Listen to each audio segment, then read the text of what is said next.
T&D Sports and exclusive video broadcast.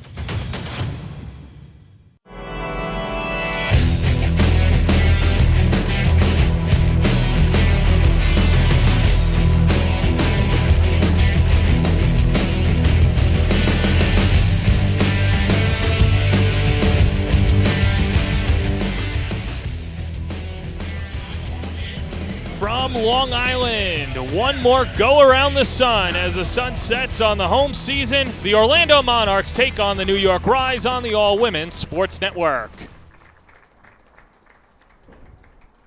And a pleasant good evening, everybody. Alongside Adrian Clark, I'm John Perez. It's the rubber match between Orlando and New York, Adrian. Orlando winning last night 5-4. A good rally by New York to make a 5-3 game into a 5-4 game. They had the go-ahead run at the plate, couldn't get it through. And it was a game in which the Rise probably could have cleaned a few things up. Yeah, you know, they did a fantastic job of fighting, and that's been their DNA all season long, is finding ways to get the job done. They didn't quite have enough, but if they can clean up those mental mistakes and physical mistakes, they're going to be in contention to take control and take this series. One thing to note is they really got to focus on controlling the controllables. One of the things that we'll talk about throughout the broadcast is how New York left a couple of runners on, but all the runs they scored were unearned, which means they put pressure on the defense for Orlando. So that's something that Orlando has to clean up today. But Orlando, a good victory last night, and they were led by Stormy Kotzelnick. Her go-ahead two-run home run was the difference to put Orlando up 5-3. Good at-bats by Kotzelnick and putting herself in a good position. Yeah, she's been doing such a fantastic job, especially in the bottom of the lineup.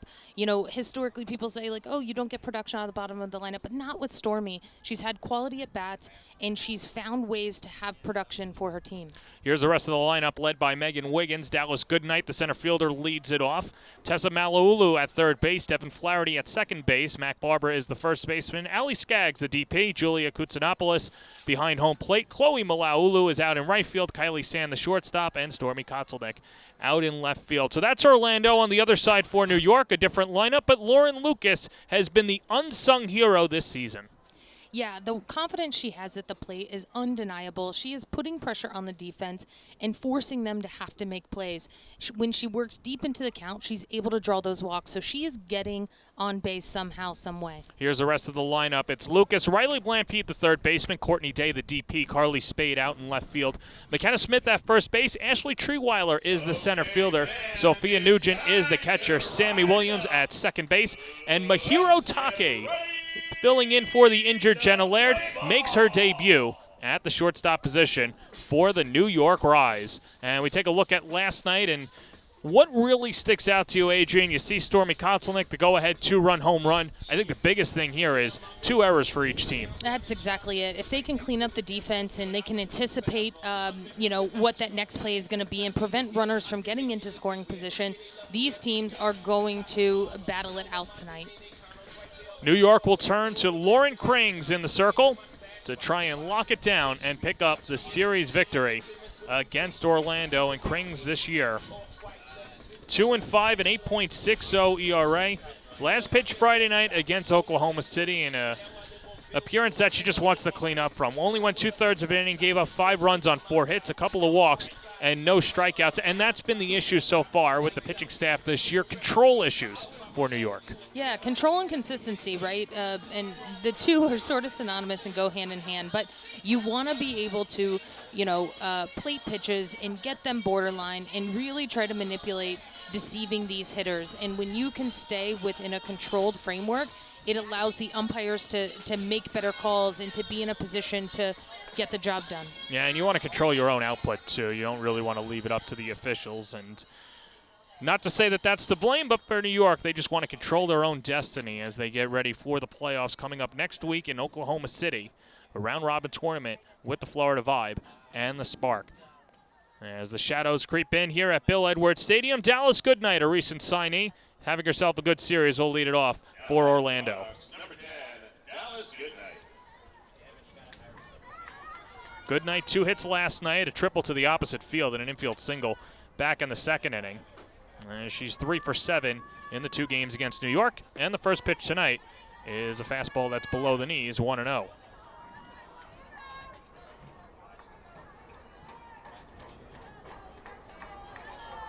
Well, Goodnight with huge shoes to fill.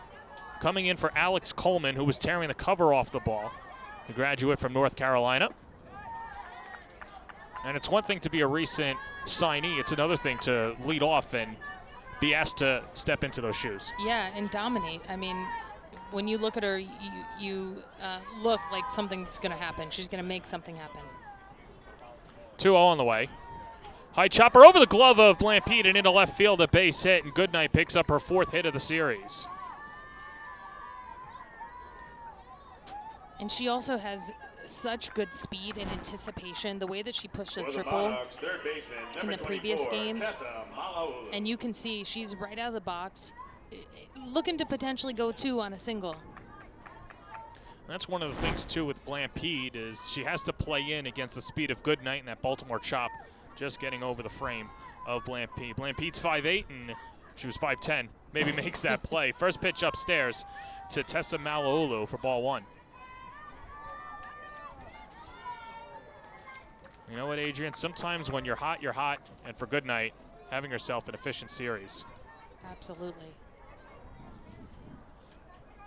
Both Tessa and Chloe Malaulu in the starting lineup. Tessa had 2 hits last night, double to the opposite field. Finished 2 for 3. First 2 hits of the series. She's 2 for 5 in the 2 games against New York. New York winning on Monday night 12-0 and then dropping the middle game last night 5-4. Runner goes, pitches in there for a strike. Throw from Sophia Nugent, the tag from Take not in time. And Goodnight swipes the bag. Yeah, you saw Nugent had a really nice, quick transfer, but her throw didn't look like it had as much velocity as necessary to be able to get Goodnight out. Good job by Take to keep it in the infield. She's got a great glove. Tapped back towards the circle. Blampede cuts it off. Jump throw, a nice catch by Williams for the first out. Goodnight advances to 3rd. Great job by Williams being able to get out of the way of that runner. Gets the bunt down. Blampede charging hard on the run, but the throw on the opposite side of the base. That's so dangerous when a runner's coming at you full speed. Blampede looked like a quarterback. She had to evade the bat on the floor and then not collide with her first baseman, McKenna Smith. And try to get the ball totally across her body to the inside half of the field. Devin Flaherty digs in and takes off the plate for ball 1.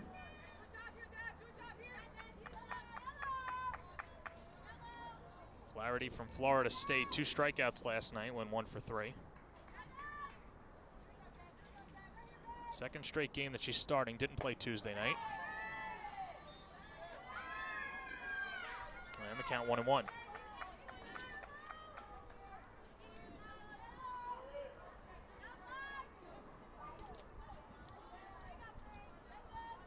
Infield coming in, you could tell New York respecting the offense for Orlando. That's up the middle and through for a base hit, and Devin Flaherty puts Orlando in front 1-0 on the RBI single as Goodnight comes in to score.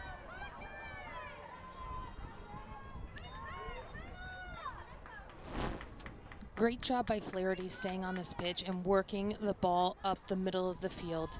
Goodnight was ready to go on anything on the ground and no hesitation there.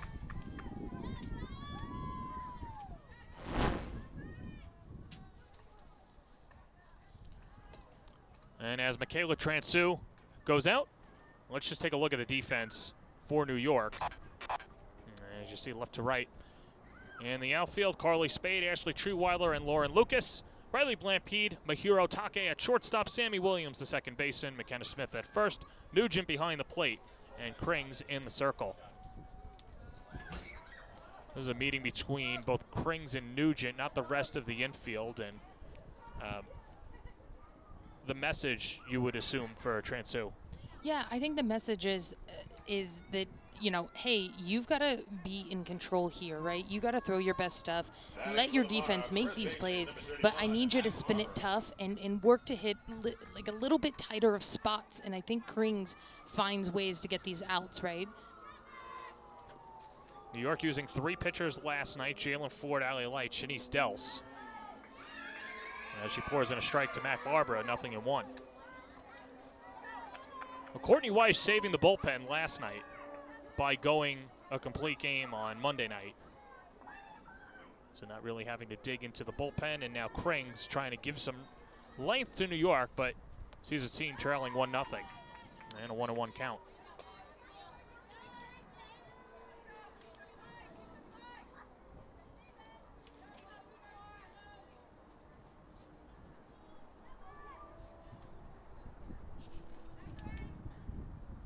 Barber drawing 2 walks last night. Skies in the air out to left field. Carly Spade battling the sun, lines it up, makes the catch. And Devin Flaherty fakes from first and scampers back. Barber's retired for the second out. Great job by Spade staying with this ball. When those balls go up and they are high and they hang with the sun, especially as the sun starts to set here, they are really challenging. She did a great job of getting behind it, receiving it, and then getting the ball to second quick. You saw the runner at first take a really big lead after she tagged. Yeah, that's Devin Flaherty over there, and she's got some speed too. Have to respect Flaherty over there, and at least trying to draw the throw. And you know what? After last night, New York was only charged for 2 errors, but at times treated the ball like it was a hand grenade, and you might as well try and see if you could get them to throw it away. Exactly. Here's Allie Skaggs, takes up and in, and the count 1-1.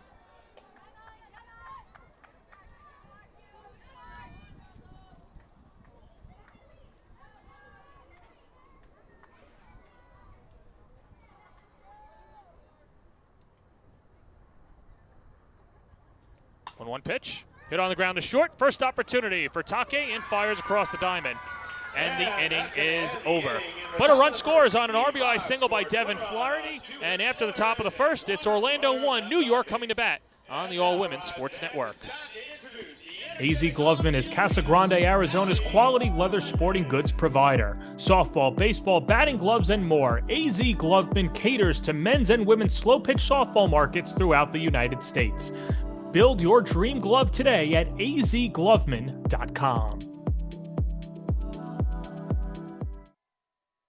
With proven day programs, routines, and expert coaching, Camwood Elite is the one-stop shop to improve your game or pick up some of the elite equipment in the nation.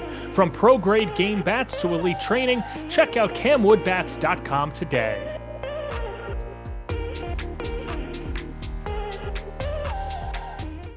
Conveniently located in Rockville Center, Frank's Steaks is a refined but casual, authentic New York steakhouse on Long Island. Since it opened 40 years ago, Frank's Steaks has been committed to serving high-quality prime cuts of beef in a timeless New York atmosphere with a friendly, attentive waitstaff. It's this obsessive dedication to our craft that has led Frank's Steaks to becoming the local destination for special dinners and celebrations.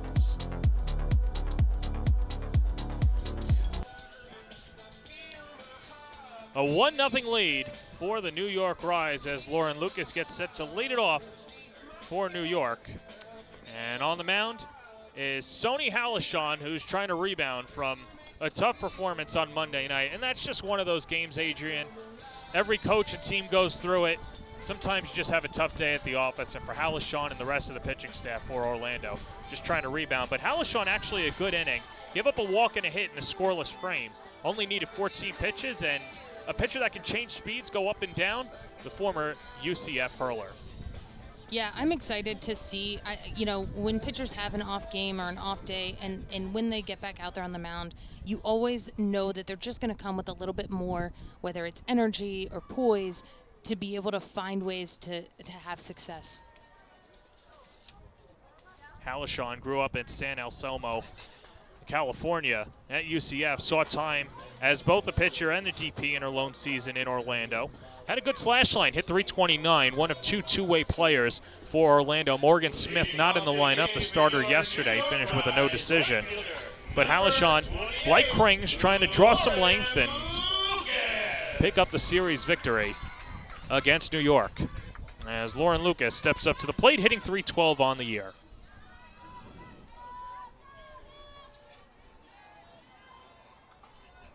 And the first pitch sprayed foul, 0-1.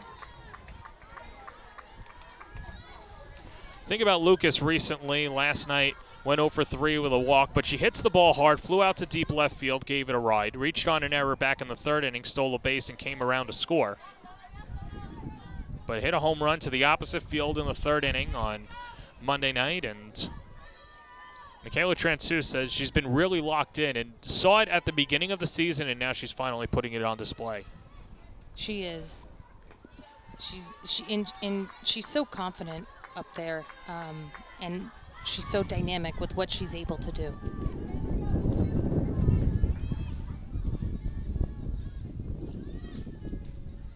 We were talking about it earlier in the season as Halishon gets ready for the 1-1, but Lauren Lucas's secret talent as she scolds it out to left field, drifting back is Kotzelnick, and a nice job fighting the wind. Kotzelnick retires Lucas for the first out. Let's meet the defense for Orlando. As you just saw, Kotzelnick, Dallas Goodnight, and Chloe Malaulu out in right field. Mac Barbara, Devin Flaherty, Kylie Sand, Tessa Malaulu, Julia Koutsanopoulos behind the plate, and Halishon in the circle as Riley Blampede steps up to the plate with nobody on and one out. We're talking about Lucas and how she was a sneaky good Mario Kart player. Found out her character of choice, Bowser, of all players. Oh, wow. Care to comment? Do you have a different character choice? I don't have a different character choice. I'm not that great, nor did I spend much time playing it. Could lose a lot of friends that way. I know. So here's Blampede. Goes the opposite way. Sends a charge. Deep right field. It's out of here. Riley Blampede goes opposite field for her 5th home run of the year, and New York ties it up at 1. Fantastic job by Blampede on this pitch. Low and out, but stays on it and stays in her legs, getting all of it.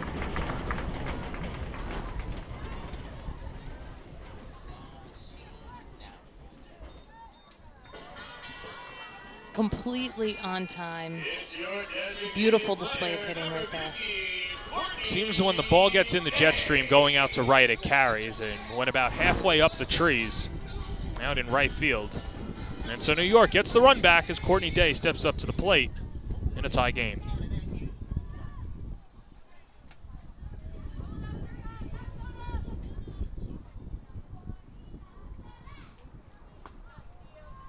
And Day takes low for ball 1.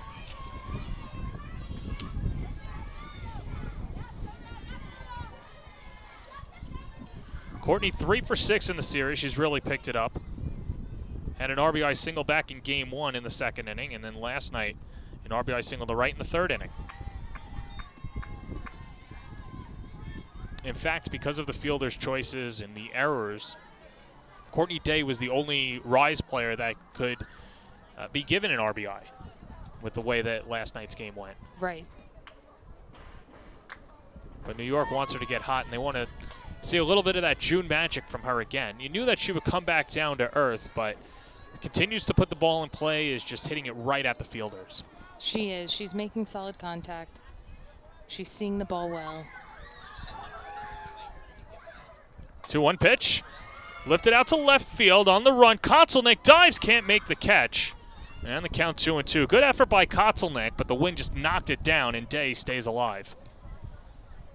Day out in front on that pitch, and really so much out in front. She pulled it all the way to the left side. Love to see her stay in her legs a little bit longer before making that decision to swing. Comes into tonight's game hitting .359 on the season, 8 home runs, 19 RBIs. And gets ready for the 2-2 from Halishon. 3-2. Home plate umpire is Mario Calabrese, John Cambridge at first base, and Kevin Andrews is the third base umpire.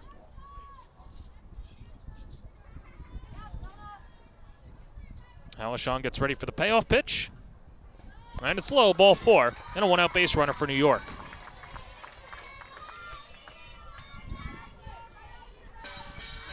Is your Rise left fielder, number 40, Carly Spade.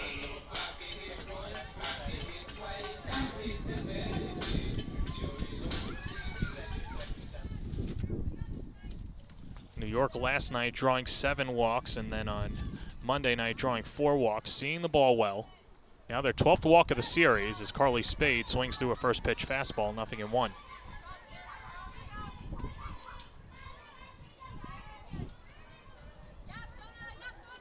Yeah, they've really adjusted in putting themselves deeper into counts and getting better pitches to hit.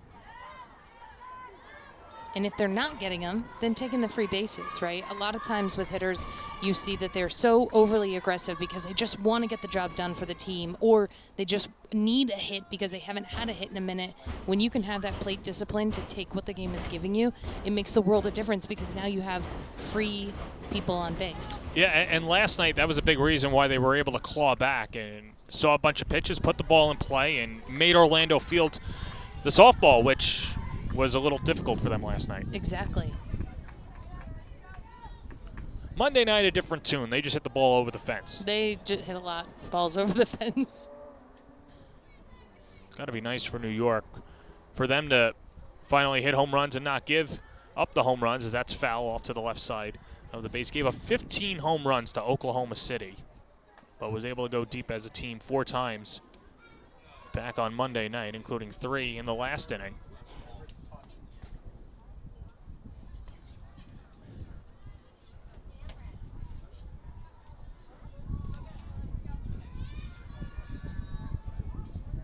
One-two from Halishon outside.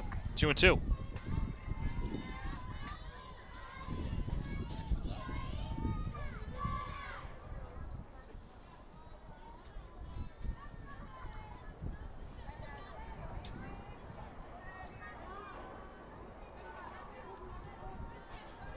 Halishon peering in the 2-2. Topped over to the left side. Sand in the hole. Goes to second for one. Flaherty. No relay throw over to first as they get Day, the lead runner. And there's 2 away. Nice job by Sand and Flaherty teaming up to get Day. It's your rise. First baseman. Spade a bit out in front on this pitch, as she had been in some of these other pitches. Sand doing a great job of getting it off of that high bounce, going with that deep angle, able to make and get the force play. So here comes McKenna Smith getting the start at first base tonight. Caught for Jalen Ford last night. She went 1 for 4 with a double.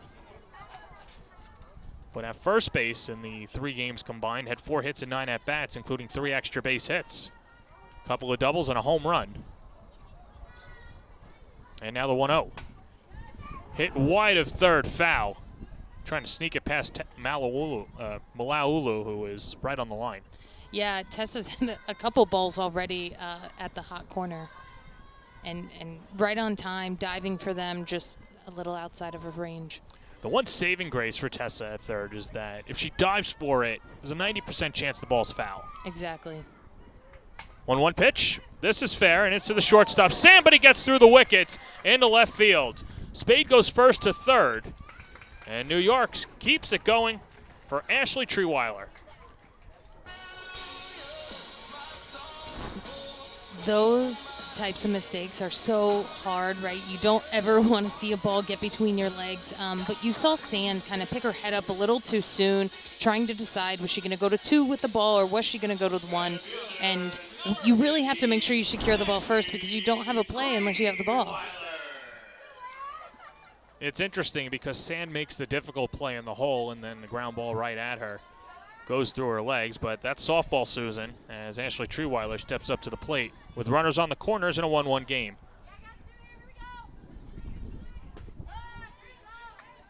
Treeweiler deployed as a pinch hitter last night, drew a walk, and then was lifted for Kayla Wadle as she re-entered. Kayla Wadle honored before the game, playing in her last professional game. And it meant so much for her to do it with the New York Rise to play her final game. 2 years in New York. As Treeweiler hits it on the ground to second base, Devin Flaherty flips it over to first, and the inning is over. But a solo home run by Riley Blampede, and we're tied at 1. Going to the second on AWSF. College planning is a complex, multi-year journey requiring academic and standardized test success, resume building, and sensible college selection, as well as application savvy. Our college readiness services are designed to help you start early, stay organized, and navigate the critical process with confidence. With college admission and financial advising and ACT, SAT test prep, visit methodlearning.com today. At Just Bats, our business strategy is simple. Get the perfect bat for you on time, every time, exactly as you promised. We not only provide you with the baseball bats and softball bats, but we also provide you with a winning experience and a promise like nobody else.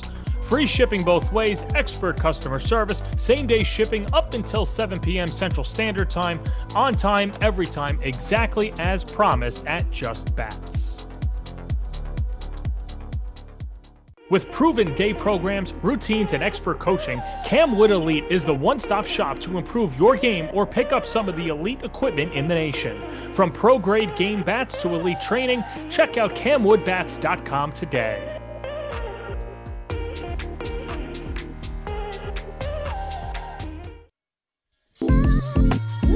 Take a look at Forest Hills, the Gardens. There was a concert there last night, but nothing going on tonight.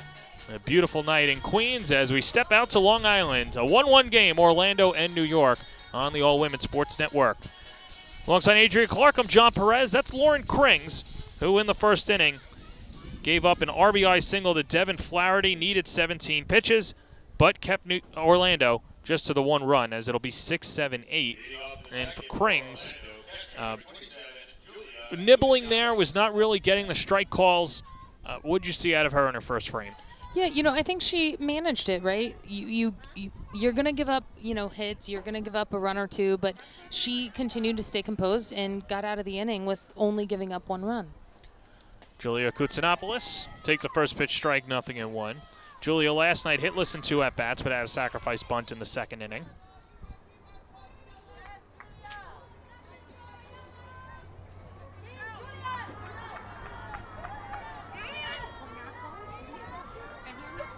Oh, 1, 0-2.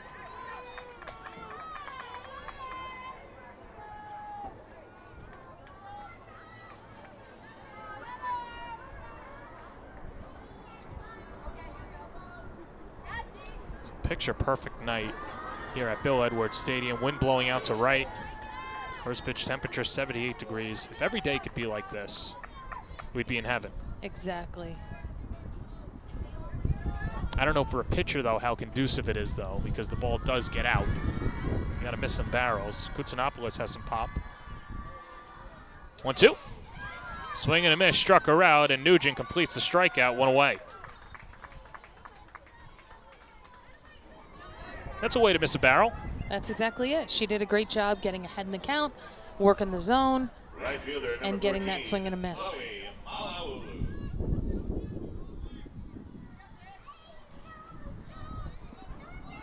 So here's Chloe Malaulu stepping up to the plate for the Monarchs, the right fielder. 2 hits last night, reached base all 3 times. Also stole a base.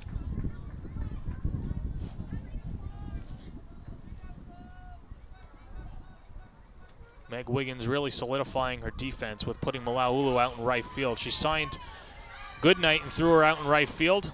Felt that she was a better center fielder. That allowed Malaulu to move to right, and the outfield defense was pristine last night for Orlando.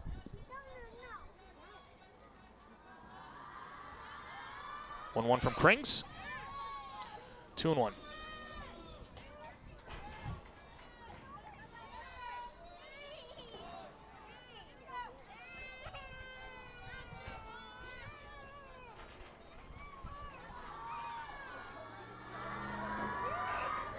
Two-one pitch, and that's lofted foul on the count 2-2.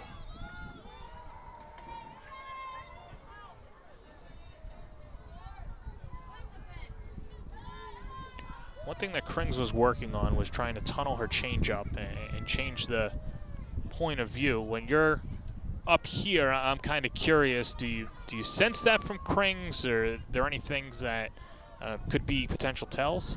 Yeah, the potential tells are when the ball's coming out of her hand, and if it's bouncing, really far out in front, then the pitch wasn't tunneled well, right? Or if it gets elevated super high, then you also know the pitch wasn't tunneled well. Another 3-ball count. Krings coming to Malaulu. Up and away, ball 4. First walk issued by Krings, and a 1-out base runner for Orlando. Kylie Sands, the batter. Shortstop, number 23, Kylie Sands.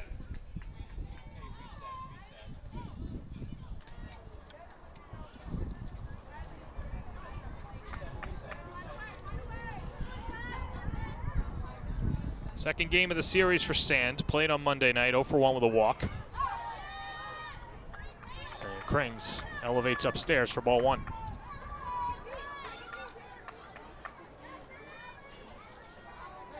Sand, the former Rutgers shortstop.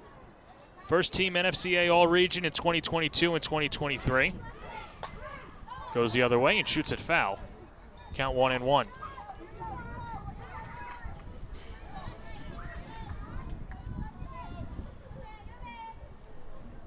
Krings dealing with one of the best Scarlet Knights player in program history. Career batting average leader, hit .396 as a Scarlet Knight. Most runs scored in Rutgers history, and has the single season record as well with 62 runs. 166 runs in her career for Rutgers.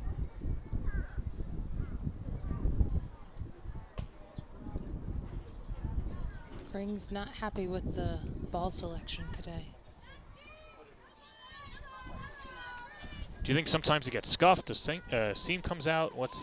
Yeah, I think sometimes it's a little scuff, or maybe the texture, like slick versus tacky. I'm always fascinated by it. So when your program would get a new box of balls, did you have to scuff them? Do you use them right out of the box? Because I know some pitchers are pretty particular with it. Yeah, we definitely don't use them right out of the box. Most pitchers don't necessarily like a brand new ball. We'll always give a pitcher a brand new ball to warm up with in the bullpen, so it organically gets scuffed as you warm up, and then that's the ball they take out with them on the mound to start the game. But the rest of the balls, we take time and we you can buy this stuff to like scuff them up, similar to how they do in the majors. 1-2 pitch, hit in the hole, through for a base hit. Past both Blampede and Take, and Sand has her first hit of the night.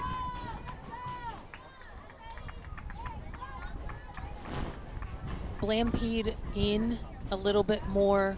This ball hit hard enough, just out of the range, getting through that 5-6 hole. I also would have liked to see Blampede take a little bit deeper of an angle. I'm not saying she would have stopped the ball, but with it being hit as hard as it was, that's kind of her only option there. So this brings up Stormy Kotzelneck. Game-winning 2-run home run last night. Misses the bunt on the first pitch. 0-1.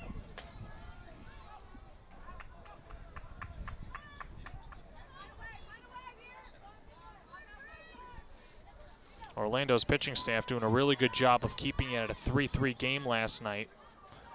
Aspen Wesley picked up the win, and Kotzelneck the capper.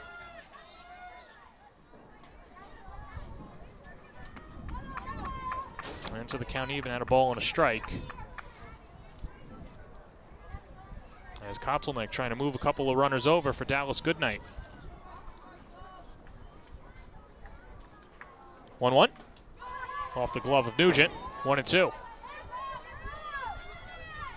So interesting that Wiggins takes the bunt off mid-at-bat. Yeah, you know, maybe she's seeing something. She's reading the defense. If the defense is more in and, you know, they've already got one runner in scoring position, knowing that she's got some, you know, power here, maybe she's hoping to get something through. Krings ahead in the count, 1-2. That's upstairs, and Deuce is wild.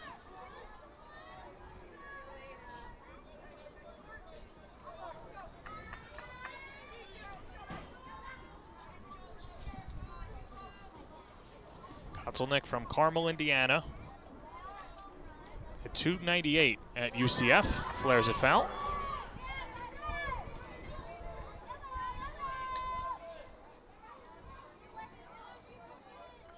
Did you see the rebrand for the AAC, the American Athletic Conference, is now just the American Conference? Or you're supposed to say American Conference first, and any other time after is just the American. The American, yeah, and they have a mascot. It's an eagle, right? It's not just an eagle, it's a soaring eagle. And, right. And it's got muscles, and it's got attitude and swagger. My apologies, the soaring eagle. I think the biggest thing, though, is that you're going to have All-Americans from around the country, and then you're going to have All-American selections as well, as that's popped up right side of the infield. Infield fly is called as Smith secures the out for out number 2. I know you love to talk about it being a wind tunnel. That is an example of what these balls do when they get hit super high in the air. That one, no different. I mean, it started like it was going to land where she was positioned, closer to first base, and she finished all the way in front of the plate. Good job by Krings to get out of the circle. She wanted no part of it. Yeah, it takes a special pitcher to want to be a part of those balls. Dallas Goodnight singled to left in her first at-bat. Chloe Malaulu, the runner at second base. Kylie Sand at first.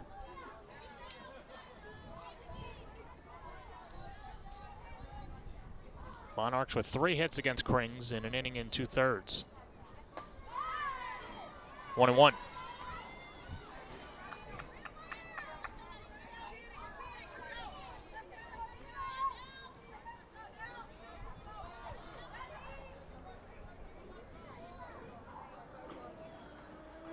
Krings fires home.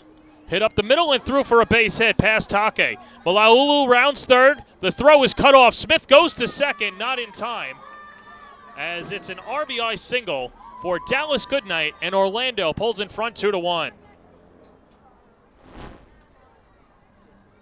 Dallas being aggressive, getting enough of this ball, perfectly placing it up the middle. Take almost getting her glove on it there, her hustle to try to get that ball. And I like this cut. I love that she saw that there wasn't going to be a play at home, and she cut, and she tried to find another out somewhere within the same play. Here's the Blue Devil. Tessa Malaulu hits it to second, and Williams retires Malaulu for the third out. But Orlando puts another run on the board, and they lead it 2-1 after an inning and a half on the All Women's Sports Network. Conveniently located in Rockville Center, Frank's Steaks is a refined but casual, authentic New York steakhouse on Long Island. Since it opened 40 years ago, Frank's Steaks has been committed to serving high-quality prime cuts of beef in a timeless New York atmosphere with a friendly, attentive waitstaff. It's this obsessive dedication to our craft that has led Frank's Steaks to becoming the local destination for special dinners and celebrations. College planning is a complex, multi-year journey requiring academic and standardized test success, resume building, and sensible college selection, as well as application savvy. Our college readiness services are designed to help you start early, stay organized, and navigate the critical process with confidence. With college admission and financial advising and ACT, SAT test prep, visit methodlearning.com today. Baker Air is a veteran and family-owned heating and air conditioning company from Long Island with more than 3 generations of HVAC experience. We value our customers and take great pride in our work. We strive to make Baker Air's goal to remain fair, honest, loyal, and reliable. Our customers are the ones who keep our small business thriving. Request an estimate today at bakerair.com. Back at Bill Edwards Stadium. Second opportunity for Sony Halishon. Given another 1-run lead as she goes to the second inning. Needed 21 pitches to retire the first 6 batters against New York. It'll be 7-8-9 due up for the rise. Sophia Nugent, the catcher, will start it off. Sammy Williams and Mahiro Take.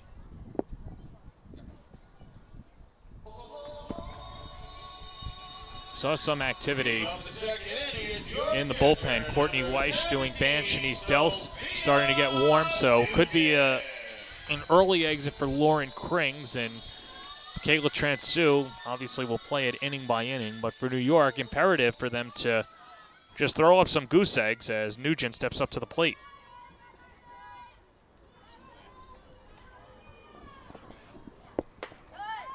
And Sophia takes a strike, 0-1.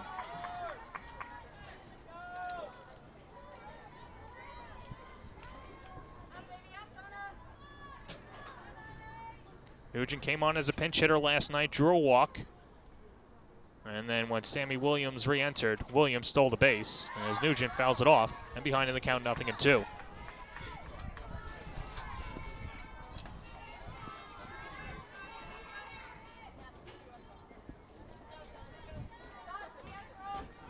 Got some extra makeup tonight for the home finale. That's it. Look good, feel good, play good. It's that simple. 0-2 pitch. Skips in the dirt, 1-2.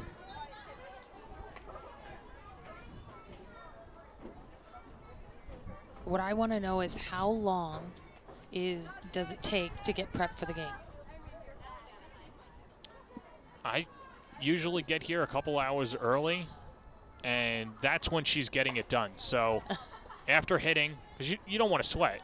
Right. You know, that's I never appreciated what female athletes have had to go through, because I've heard it's a whole thing of, well, do you wash your hair? You're going to the gym today. You're doing cardio, and you got to do makeup. What goes where? And it's not just to snap your fingers and you're all dolled up. No, I wish it worked like that. If you could just press a button. Unfortunately, it's not. But they do have a lot of different products out now that can help makeup stay on, can help keep the hair from getting too greasy. So there are some quick adjustments that you can do nowadays. But, you know, these players take pride in their appearance, too. Like you said, look good, feel good. So no shortcuts, right? Athletes, aren't you taught as a coach? No shortcuts. You got to put your time in, and I'd imagine that has to go for the mascara. I'm way out of my depth here. Extensions, anything else? Extensions. Well, and hair, right? Nugent, one hop to third. Tessa Malaulu fires to first, and Nugent's retired to start off the home half of the second. The different hairstyles that you see, there's always designated like one or two people on the team that know how to do all of the braiding or the different styling, and oftentimes they have an Excel spreadsheet that you have to sign up for a time because they're doing all their teammates' hair, and then they got to do their own. It's pretty efficient. I was the braider when I played. So at one point, my coach had to talk to me because I was spending so much time braiding everyone else's hair that I wasn't giving myself enough time to do what I needed to do to prep for the games, or at least that's their perception. But didn't she understand the importance of look good, feel good, play good? Unfortunately, I don't think Bill Edwards really cared about that. He was he wanted you to have your hair up and don't touch it, right? So you that's why we took a lot of pride in making sure that we had our hair up, because you weren't to touch it. It was a different time back then for Bill. High chopper right back to the circle. Halishon waits for it and rifles to first.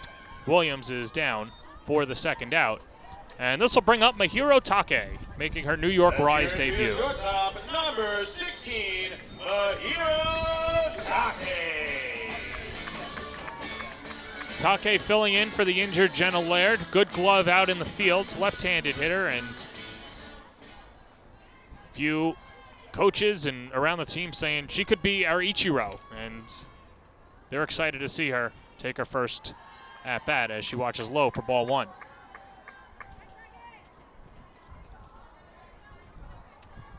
Take grew up in central Japan, an hour next to Tokyo, playing with Jalen Ford overseas and McKenna Smith, and ahead in the count 2-0.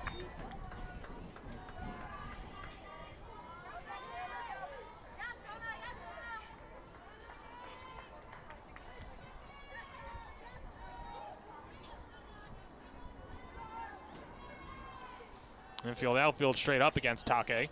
2-0. Fouls off the glove of Koutsanopoulos in the count 2-1. Let's take a look at how she loads and gets ready. Kind of drops it down, and that's her timing mechanism. It is. She's doing a full depth squat here, and really making sure that she is grounded before standing up and kind of getting a little bit more into her stance. 2-1 from Halishon. Tries to drop down the bunt and fouls it off. Count 2-2.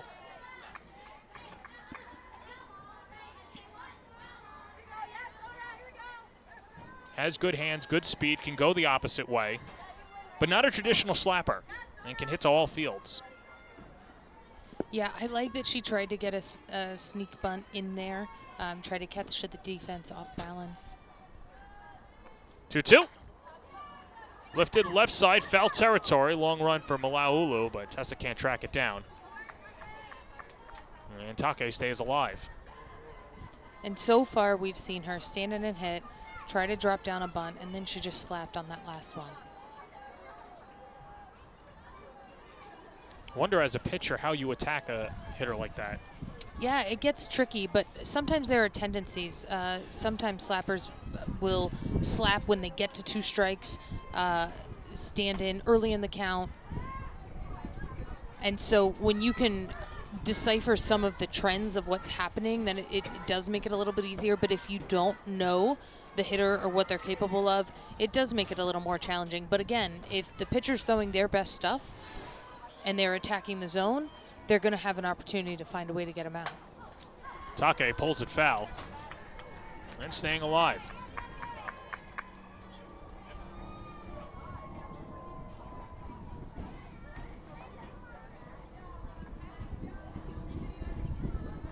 So a good battle between Halashan and Take.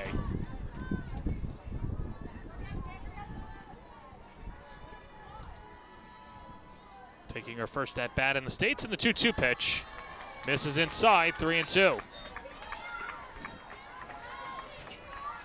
You could tell she kind of wanted that one at the very last second, kept her hands back.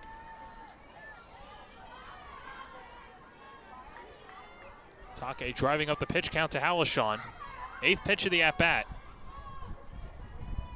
Payoff pitch. And it's low, ball 4. And so Take is aboard, the 2-out base runner. And a helmet switch.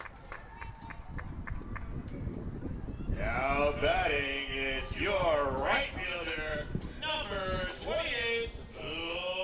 Oh, so it looks like she was using Lauren Lucas's helmet, and now gets Alex Brown's helmet.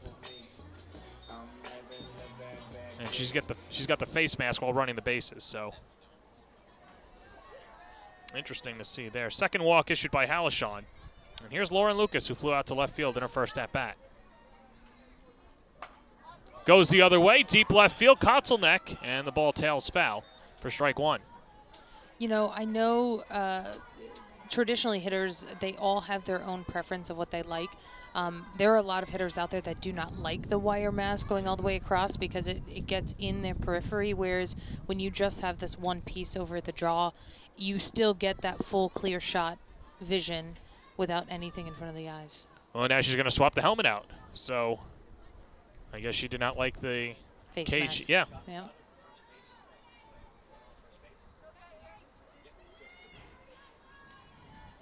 And there you see. Faceless, using Kayla Wadle's helmet. 0-1. Lifted out to left field. Kotzelneck on the run towards the line, and it falls down. Count 0-2. Feels like the wind is picking it up and just spiking the ball. It does. Because Kotzelneck covers a lot of ground out in left field, but the ball just doesn't hang up for her to make a play. Not enough.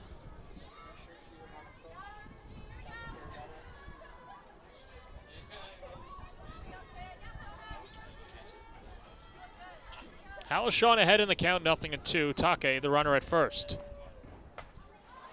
That's out to left field. Kotzelneck, late start. It gets over her head, and one hops the wall. They're going to send Take home. Here comes the relay throw from Sand. It will not be made. It's an RBI double for Lauren Lucas. We're tied at 2. And this game is tied at 2. Great job by Lauren Lucas staying on this pitch. You saw that she fouled a couple off, but was able to get more of this one. Kotzelneck almost froze where she was, unsure of where the ball was going, and got a late start to try to catch that going over her head. Take cruising. I mean, she wasn't stopping from first. She knew she was scoring. Good base running by Take as Riley Blampede will step up to the plate, and out comes Megan Wiggins. 14-year professional softball player, first year as the head coach, and told us before the series she wants to utilize her entire pitching staff.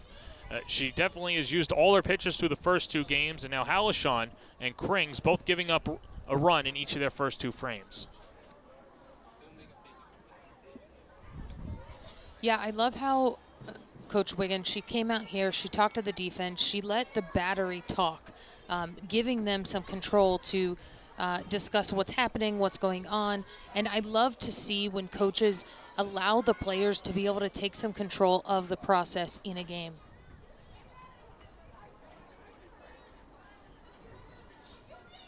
Blampede scalded one to right for a solo home run. In her last at-bat, 1 for 1.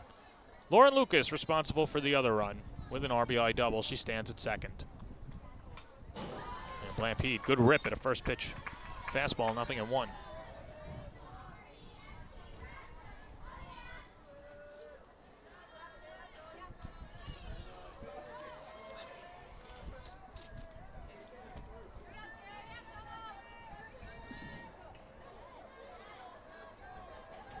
This will be pitch number 45 for Halishon. It's peppered in for a strike. 0-2.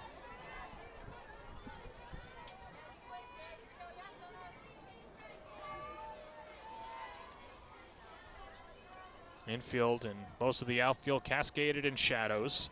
Halishon ahead in the count, 0-2. Driven out to right, falling fast. Malaulu can't track it down. And the at-bat continues.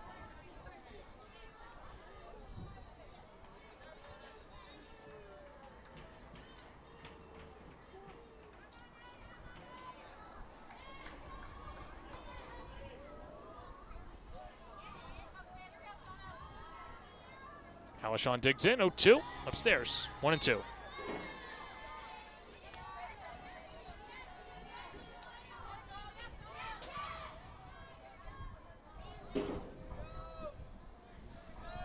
Looks like some stirring in the Orlando bullpen. But Halishon trying to get through the second. 2-2.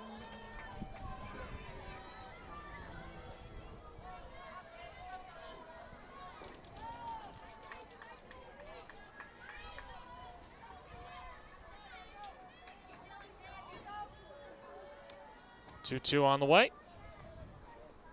In the dirt, skips past Kutsinopoulos. Good bounce, throws to third, but Lucas legs it out. A little risky there by Lucas, but she uses her speed to take the extra base. Yeah, anytime as a runner, when you see that the ball's going in the dirt, you're looking to try to keep going until the ball stops you, and she did a great job of continuing on that, knowing she had enough time to get there. 3-2 pitch to Blampede, swing and a miss. And she goes down via the K. And it is the first strikeout for Halishon. But we're through 2, tied at 2 on the All Women's Sports Network.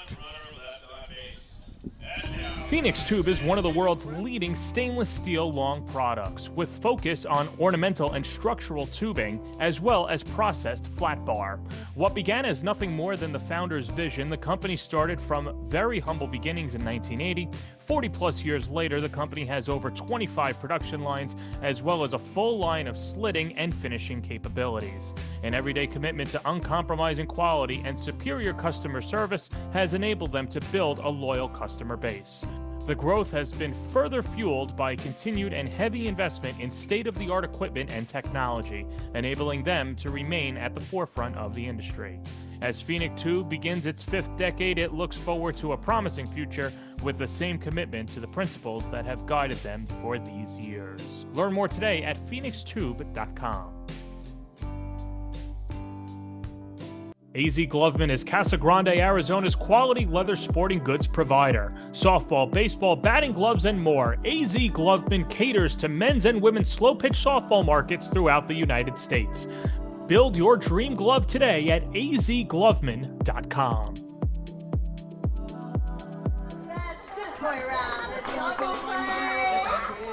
There is the best mascot in women's professional softball. Somersault and a dance. What's the Adrian Clark go-to dance move at a wedding, Sweet 16, any occasion? Oh, man.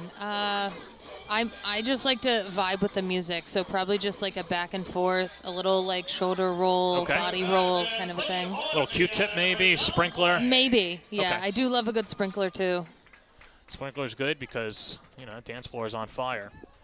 Well, it's a 2-2 game. The offense has come to play. An RBI double by Lauren Lucas ties the game up at 2, as it'll be 3, 4, 5 due up for Orlando. Devin Flaherty, Mac Barbara, and Allie Skaggs against Lauren Krings.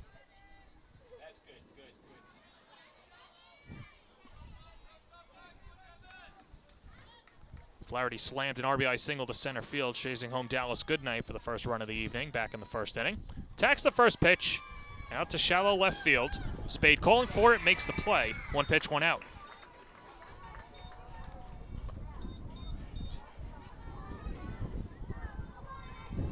Great job by Spade hustling in on this ball. Take was a little more shallow, going back, but had no idea exactly where the ball was, stayed with it, made the catch.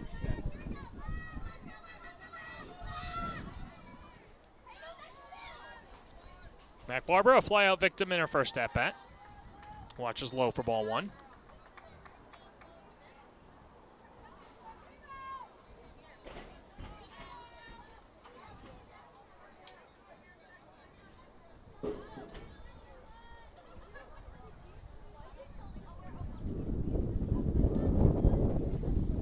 One-0 pitch, sliced into the gap, and it's in the hole for a base hit as Mac Barbara picks up her first hit of the day.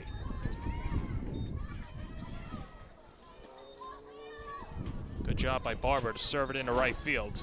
Great job. That pitch got a little too much of the plate there. You could see she was completely on time, hitting the gap. Designated player, number 99, Allie Skaggs. Great job by Treeweiler getting the ball in, too.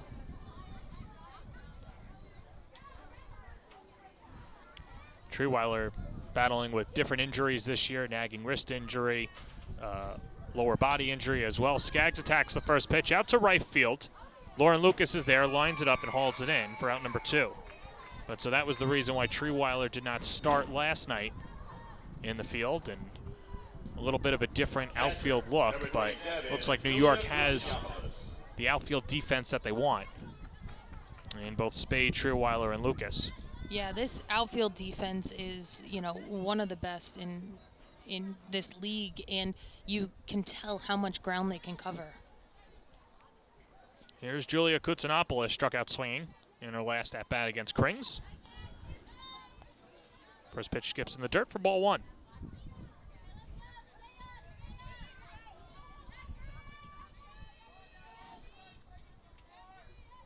Kutsinopoulos started game 1 at first base, has been behind the plate each of the last 2 nights. And lofts it foul, 1-1.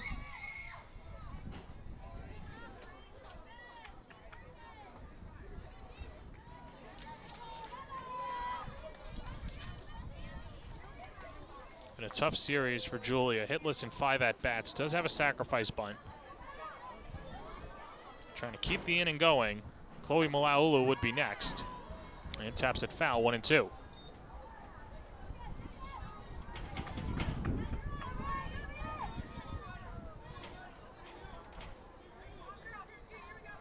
Orlando Monarchs, first year in existence. They were the Texas Monarchs last year. They and the Atlanta Smoke, both from Texas. And of WPF, as Kutsinopoulos pops it foul right towards us.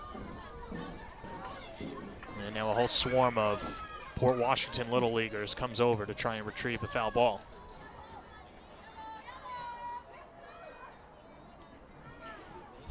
That's how the ball gets scuffed, too. It is. Something tells me, though, I don't know, do these balls get back? They're supposed to. Well, I'm not taking it away from the little kid. I'm not a narc either.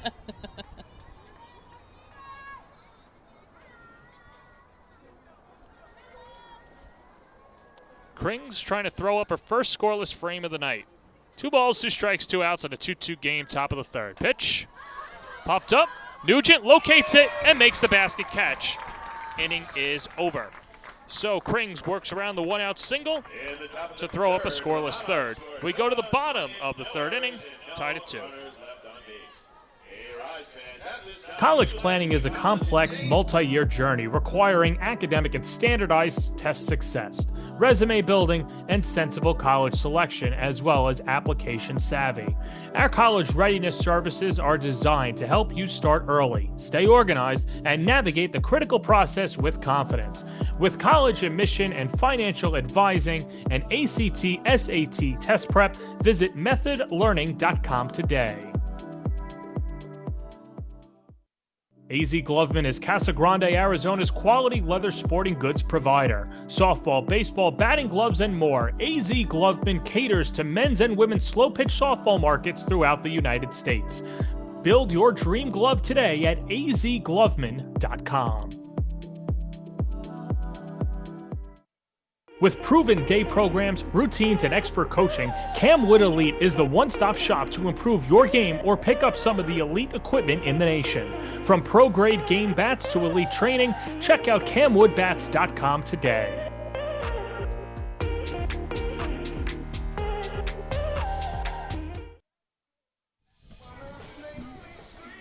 Two-two game, bottom of the third inning at Bill Edwards Stadium. New York Rise will have 3-4-5 due up against Sony Halishon. Give up a solo home run back in the first inning, an RBI double in the second, and now trying to match Lauren Krings as Courtney Day drew a walk in her last at-bat to start it off.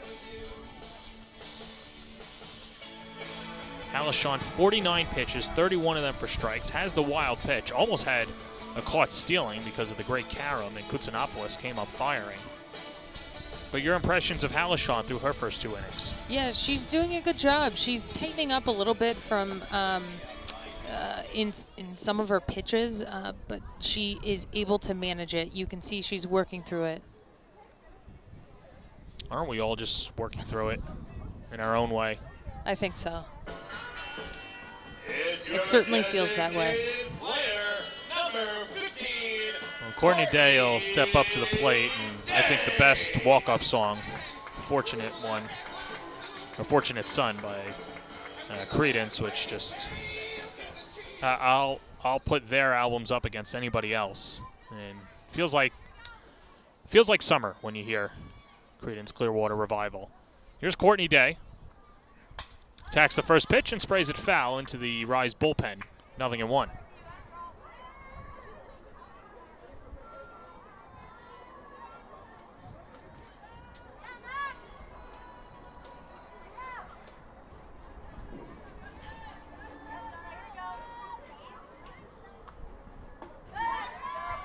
And Halishon quickly ahead, 0-2.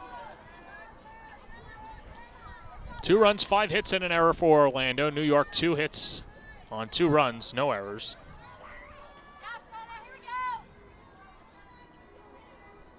And here comes the 0-2.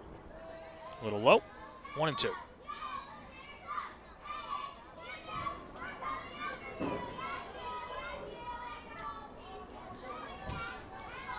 I think this is the first time we've heard the softball chants from the Little Leaguers that have come, which is amazing because we've had 10 home games here this year and 12 last year. So in 21 games, no chants from the little ones. No, and that one was so good. I didn't even quite hear all of what they were saying, but they were rhyming. They had a beat to it.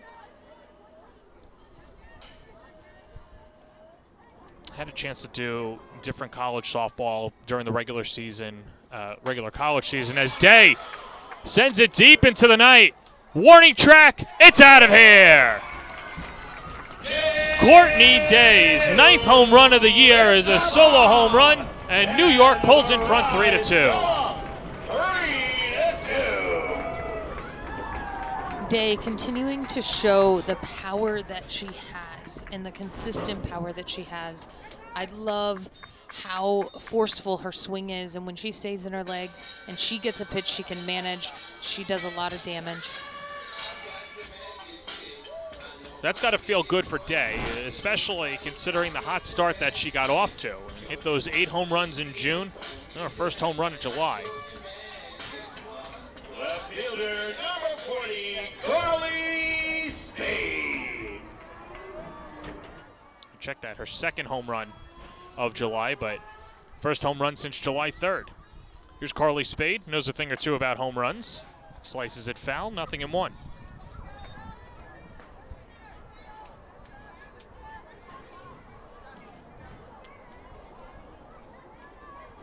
Spade recently named to the Ohio State coaching staff as an assistant coach, reuniting with Kieran Kumar and a few of her Miami of Ohio teammates. Skies it out to right, and Malaulu traps it for out number 1.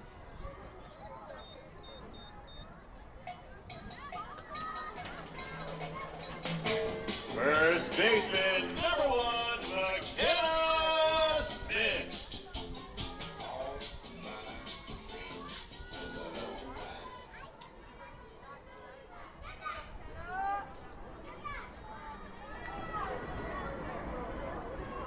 Alshon's giving up a run in each of her first 3 innings. And New York able to burst in front.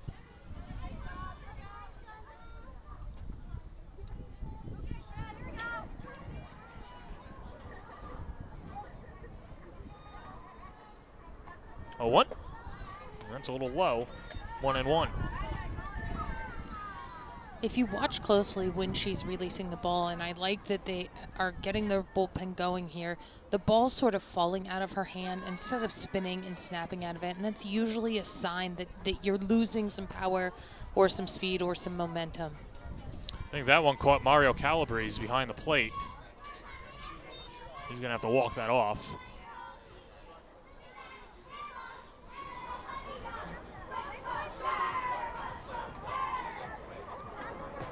So, while he walks it off, gets a new pair of softballs.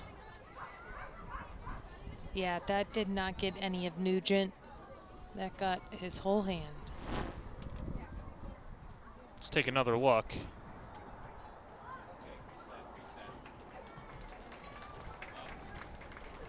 Oh, yeah, that stings. Yeah. Well, and you can see she was set up outside. That bounced so far out in front of the plate and then shifted right to that hole where he was. 2-1 pitch, high and away, 2-2. I have to imagine for Kevin Andrews and John Cambridge, they know what it feels like. They've taken foul balls, I'm sure, off their hands and all parts of their bodies. But in this series, they have to feel home free and a little relieved knowing that their duties are done behind the plate. Yeah, exactly. And the other thing I was going to say is you could see how far out in front that ball bounced. That's a ball we need to see Nugent, block, use her body.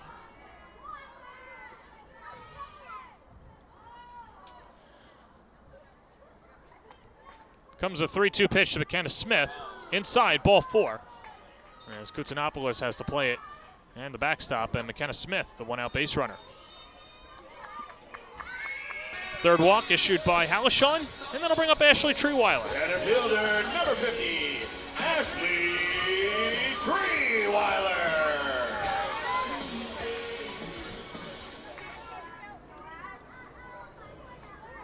Trewiler 0 for 1 with a ground out.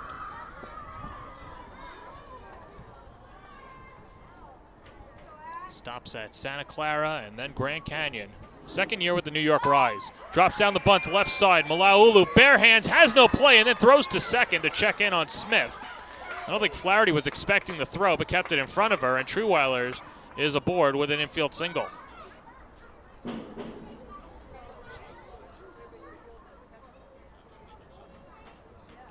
And so Megan Wiggins is going out, and that should be all for Sony Halishon. And a new pitcher coming on for Orlando, and we'll meet her when we come back. New York in front 3-2 and threatening with 1 out in the 3rd. Conveniently located in Rockville Center, Frank's Steaks is a refined but casual, authentic New York steakhouse on Long Island. Since it opened 40 years ago, Frank's Steaks has been committed to serving high-quality prime cuts of beef in a timeless New York atmosphere with a friendly, attentive waitstaff. It's this obsessive dedication to our craft that has led Frank's Steaks to becoming the local destination for special dinners and celebrations. At Just Bats, our business strategy is simple. Get the perfect bat for you on time, every time, exactly as you promised.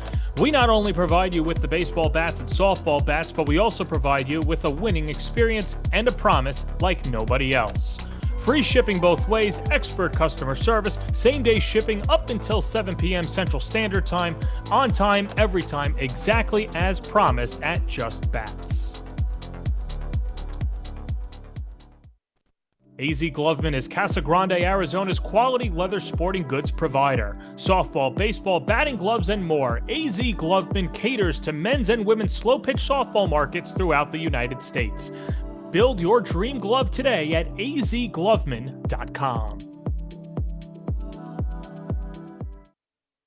With proven day programs, routines, and expert coaching, Camwood Elite is the one-stop shop to improve your game or pick up some of the elite equipment in the nation. From pro-grade game bats to elite training, check out camwoodbats.com today.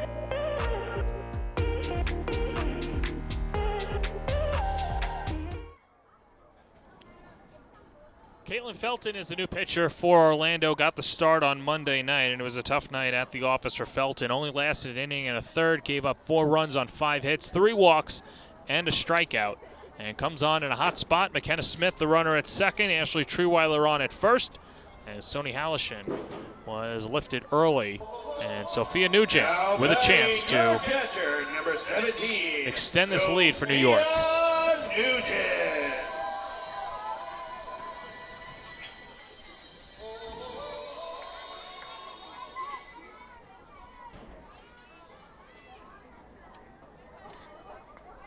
Nugent grounded out to third in her first at-bat. That skips in the dirt. Both runners go. The throw towards third, and Smith gets around the tag. How about the catcher showing a little athleticism? Yeah, that's a tough play, and especially with the batter in the box. She has to move around the batter to be able to make this throw. Picks it up. Gets it in there. Little okey-doke from Smith. As Nugent spoils it foul, 1-1, and Treweiler following suit. She's on at second base.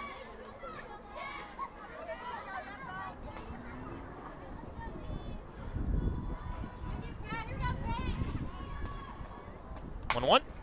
Hit on the ground to short, backhanded by Sand, goes across the diamond to throw out Nugent. McKenna Smith comes in to score, 4-2 New York.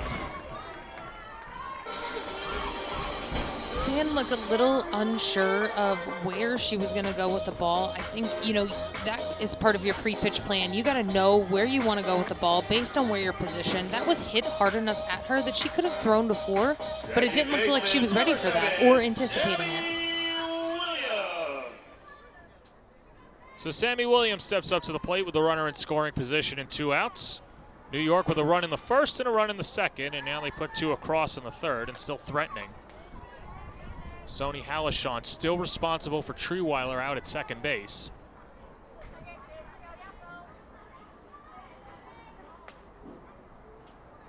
One 0. Paints the outside corner, 1-1.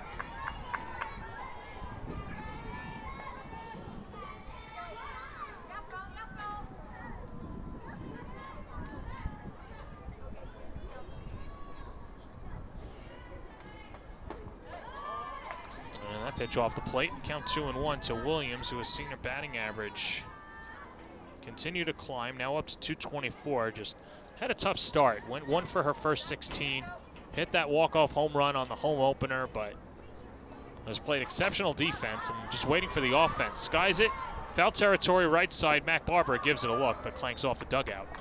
And the count 2-2.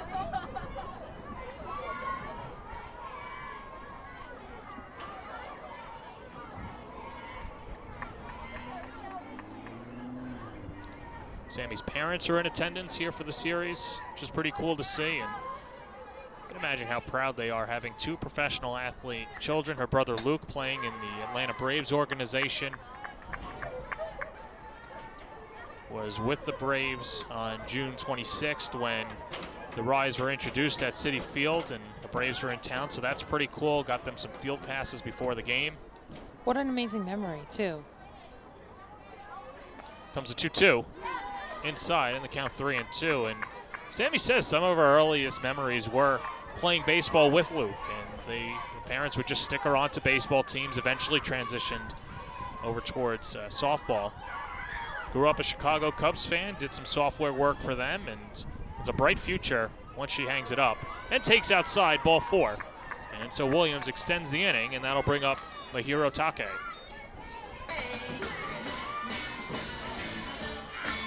Batting your shortstop, number 16, Mahiro Take. Well, Take walked and came around to score. In fact, she scored from first on a double into left field in her first at-bat.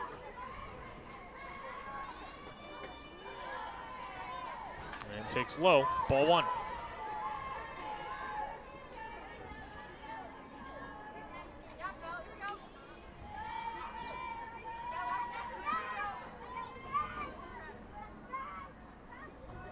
One 0 pitch. Chopped towards first. Barbara makes the play, and the inning is over. But a solo home run by Courtney Day, and an RBI ground out by Sophia Nugent gives New York a 4-2 lead going to the 4th. Baker Air is a veteran and family-owned heating and air conditioning company from Long Island with more than 3 generations of HVAC experience. We value our customers and take great pride in our work. We strive to make Baker Air's goal to remain fair, honest, loyal, and reliable. Our customers are the ones who keep our small business thriving. Request an estimate today at bakerair.com. College planning is a complex, multi-year journey requiring academic and standardized test success, resume building, and sensible college selection, as well as application savvy. Our college readiness services are designed to help you start early, stay organized, and navigate the critical process with confidence. With college admission and financial advising and ACT, SAT test prep, visit methodlearning.com today. At Just Bats, our business strategy is simple. Get the perfect bat for you on time, every time, exactly as you promised. We not only provide you with the baseball bats and softball bats, but we also provide you with a winning experience and a promise like nobody else. Free shipping both ways, expert customer service, same-day shipping up until 7 p.m. Central Standard Time, on time, every time, exactly as promised at Just Bats.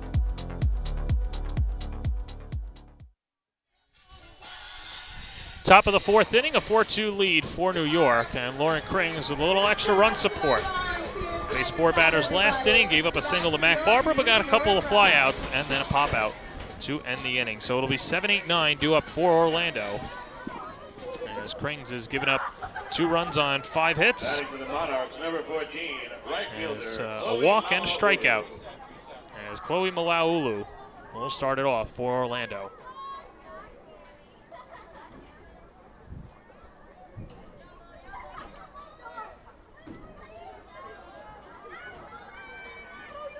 Chloe walked and came around to score on the RBI single by Dallas Goodnight.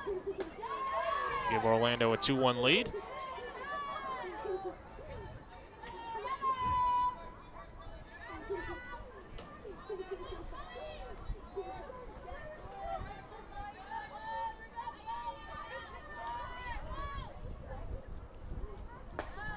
And Krings misses high, 1-1.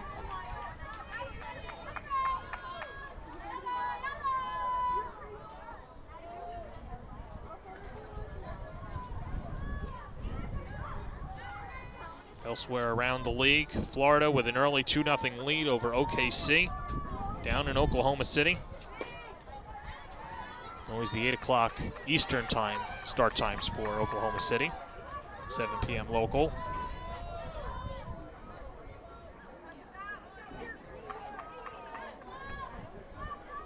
So we pitch number 55 for Krings. Out of the zone, 3-1.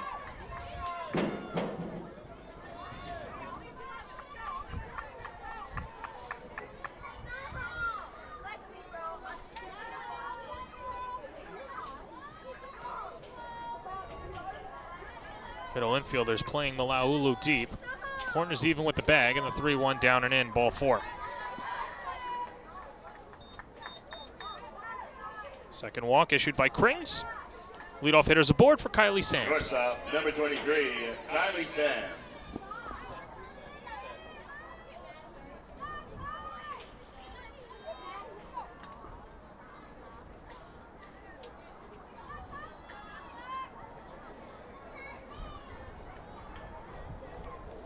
Riley Sandborg and Smith teaming up for Rutgers, having a fantastic year in 2024. And then Rutgers naturally with a regression this year after losing 7 seniors from one of their most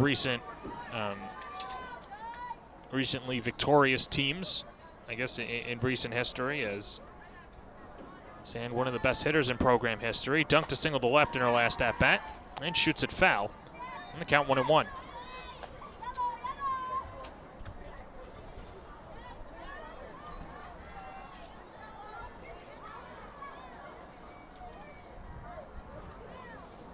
Meanwhile, Krings playing her college ball at Mizzou. Her, Jenna Laird, and Alex Honnold, who was on the team last year. The 3 Missouri Tigers in their first season with New York. Laird and Krings returning, and now Krings seems to be the last woman standing with Laird on the shelf and Honnold playing elsewhere. 2-1. It's called at foul. 2-2.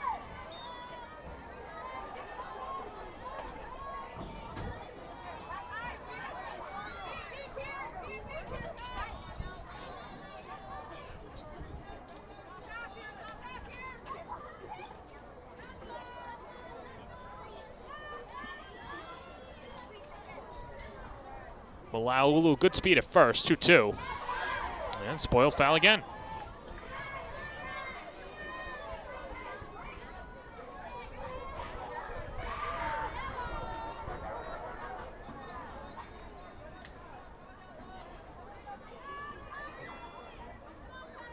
New York just hasn't had that strikeout pitcher this year. Someone that's going to go out there, put up 12 strikeouts, and that's up the middle. Williams, it deflects off her glove and into center field, a base hit. And so a couple of hitters aboard as Malaulu and Sand reach base, and Stormy Kotzelnick will step up to the dish with a couple of runners on. Number 44, You know, we were talking about Sammy. I know that's looks like a hit up the middle, but that also is a ball that Sammy usually gets, right? She makes those exceptional plays, just get slightly deflecting off of her glove, but she was right there. That's going to be all for Lauren Krings. And we'll get a new pitcher. It'll be Shanice Dels. When we come back, 4-2 New York, but Orlando's threatening on the All-Women Sports Network. Phoenix Tube is one of the world's leading stainless steel long products, with focus on ornamental and structural tubing, as well as processed flat bar. What began as nothing more than the founder's vision, the company started from very humble beginnings in 1980. 40-plus years later, the company has over 25 production lines, as well as a full line of slitting and finishing capabilities. An everyday commitment to uncompromising quality and superior customer service has enabled them to build a loyal customer base. The growth has been further fueled by continued and heavy investment in state-of-the-art equipment and technology, enabling them to remain at the forefront of the industry. As Phoenix Tube begins its 5th decade, it looks forward to a promising future with the same commitment to the principles that have guided them for these years. Learn more today at phoenixtube.com. Baker Air is a veteran and family-owned heating and air conditioning company from Long Island with more than 3 generations of HVAC experience. We value our customers and take great pride in our work. We strive to make Baker Air's goal to remain fair, honest, loyal, and reliable. Our customers are the ones who keep our small business thriving. Request an estimate today at bakerair.com.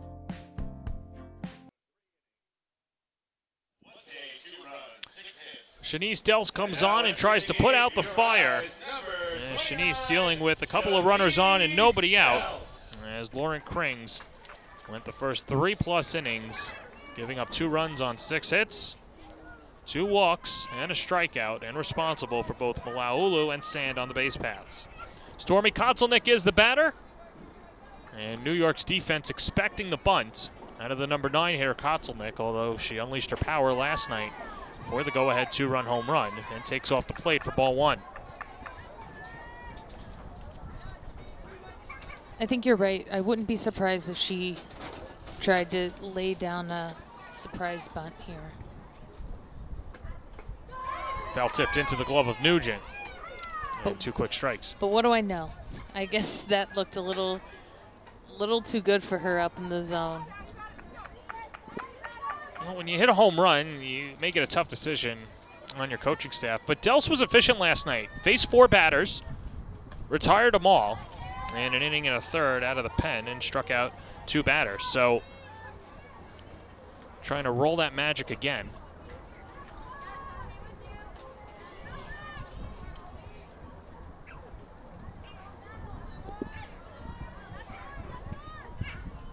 One, two. Swing and a miss. She went up the elevator shaft once more. Kotzelnick goes down chasing. And there's one away. Great job by Dels coming into this game and starting it off with a strikeout with 2 runners on base. That's a big out right there. Back to the top of the order. Here's Dallas Goodnight. 2 hits, an RBI, and a stolen base, and also came around to score back in the first inning.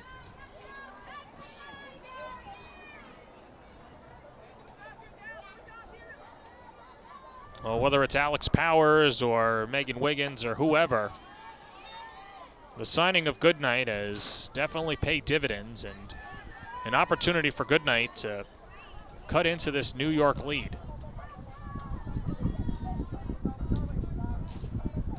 1-1. Drops down the bunt and deadens it, and nobody wants to get it, and Spade picks it up. Everybody's safe. You saw the battery scatter. Dels got out of the way. Blampede went back to third, and by the time Smith picked it up, the bases were loaded.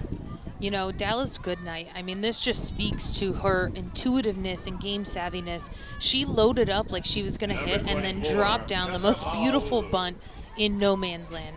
No one had an opportunity to field that, to get an out anywhere. So that brings up Tessa Malaulu. Takes inside for ball 1. Tessa, a sack bunt and a ground out, 0 for 1 tonight.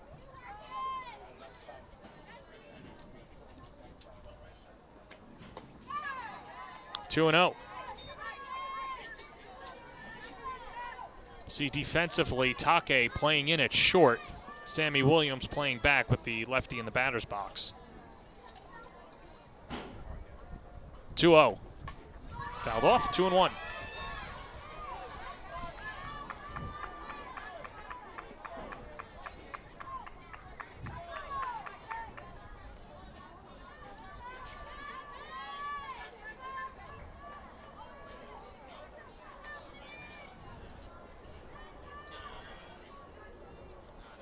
Two one coming. That's a little low, and the count 3-1.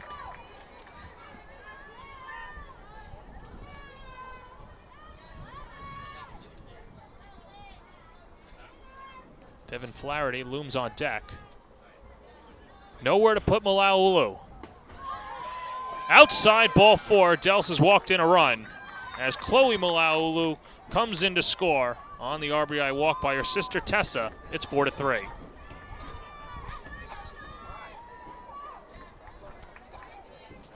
Second baseman, number 9, Devin Flaherty.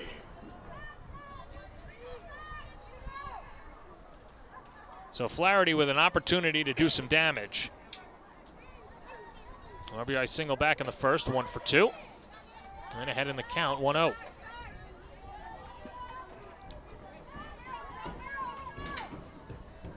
The Monarchs right now are just doing a good job of passing the bat and not making it bigger than what it is. Hit on the ground to short. Williams comes home with it. Nugent makes the catch. No throw to first as Williams cuts down Sand trying to score for out number 2. Great job by Sammy Williams where she's positioned.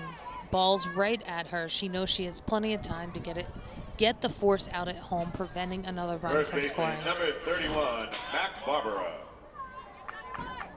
So here's Mac Barbara. Single into the right center field gap, her last at bat. 1 for 2 on the night is Barbara. Goodnight at third, Malaulu at second, and Devin Flaherty at first. And Barbara shoots it off the glove of Take and into left field, a base hit. Goodnight's in to score. Malaulu comes in to score. And then the throw over to third gets Flaherty, and the inning is over. Mac Barbara puts Orlando in front 5-4. We're halfway home on the All Women's Sports Network.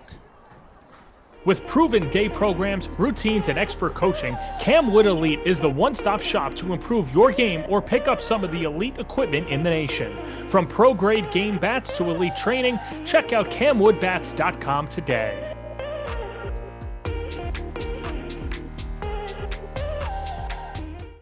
College planning is a complex, multi-year journey requiring academic and standardized test success, resume building, and sensible college selection, as well as application savvy. Our college readiness services are designed to help you start early, stay organized, and navigate the critical process with confidence. With college admission and financial advising and ACT, SAT test prep, visit methodlearning.com today. Baker Air is a veteran and family-owned heating and air conditioning company from Long Island with more than 3 generations of HVAC experience. We value our customers and take great pride in our work. We strive to make Baker Air's goal to remain fair, honest, loyal, and reliable. Our customers are the ones who keep our small business thriving.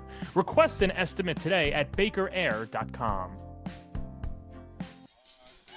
It's a 5-4 game here at Bill Edwards Stadium. She's Adrian Clark. I'm John Perez. Orlando did a really good job identifying pitches. They chased Lauren Krings from the game and then took advantage against Els. They did. They capitalized on drawing walks, on getting some singles, passing the bat, and they got the job done.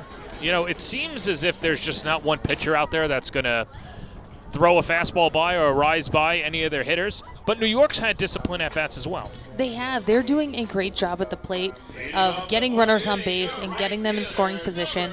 They just need to keep at it, and they're going to have to outscore the Monarchs tonight. And one player that has been keeping at it is Lauren Lucas, as she'll dig to the plate, and Lucas has been so fun to watch. Oh, so fun to watch. She's we don't have favorites, but she is doing such a fantastic job in the top of the lineup. Very diplomatic for you, as Lucas with an RBI double to left field back in the second inning. She's 1 for 2. And Orlando back in front 5-4. And the first pitch low by the reliever for Orlando, who came on, Caitlin Felton, coming on for Soné Halashan.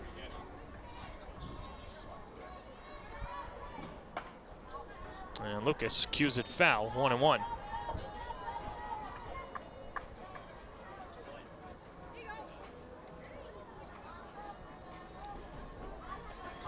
Soné Halashan went the first 2 1/3, gave up 4 runs on 4 hits, 3 walks, and a strikeout. 63 pitches, 39 of them for strikes.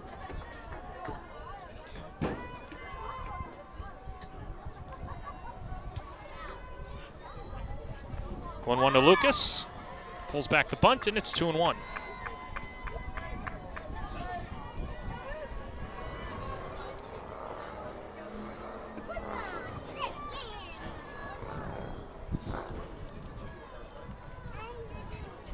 Felton from UCF, all-time pitching leaderboards, as that's rolled over to first. Barbara ran to first without the ball, and Lucas legs it out.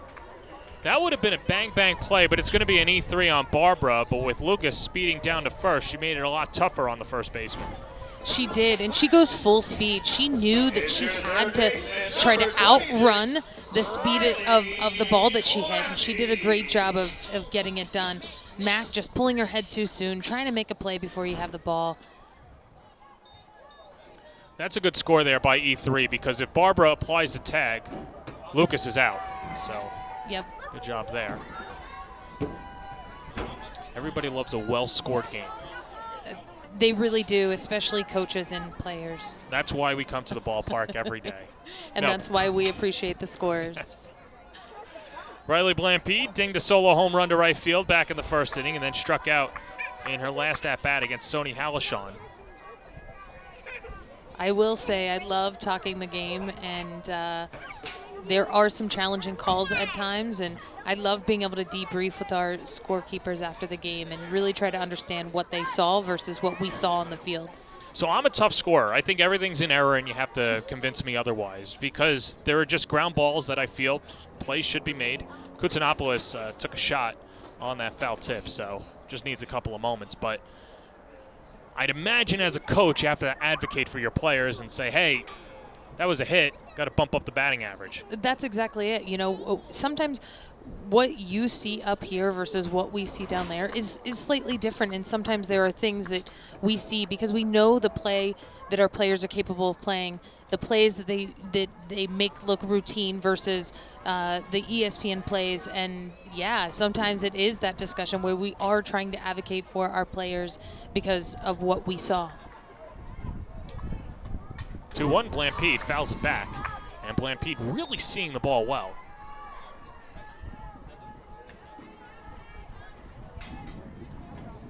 Blampede, the highest batting average on the team at 370. Now 5 home runs, 18 RBIs, and an OPS above 1,000 at 1067. Lucas the runner at first, and the 2-2s upstairs. 3-2.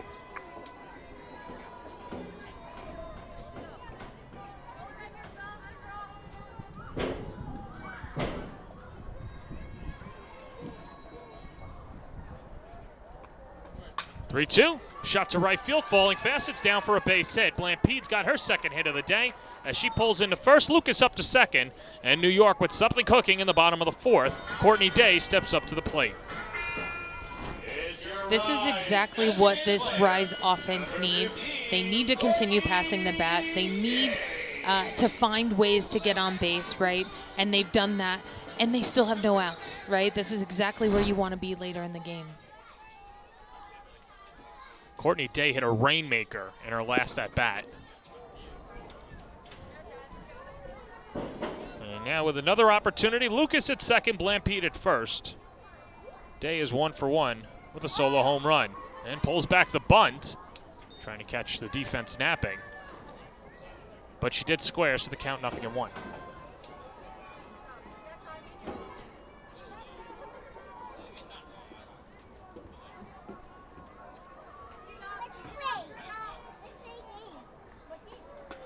Day might not have the wheels to leg out a drag bunt, but a consolation is she'll move a couple of speedsters up a base. And now Devin Flaherty, the second baseman, calling the meeting. And could just be to get all on the same page sign-wise. Yeah, I was just wondering that same thing. There had to have been some sort of miscue, or maybe, again, multiple signs. I'm not quite sure, but when you bring in the whole defense, it also makes me question, are they talking about positioning? Are they going to approach Day in a certain type of way and maybe shift the defense, right? Because she did smoke that ball to left field. So I'm curious, are they going to stay more away and they're going to shift, or are they going to continue to potentially mix more inside? Yeah, let's see how they line up defensively. So second baseman Flaherty back, and Sand goes back. Barbara playing back behind the bag at first. 1-1, 2-1.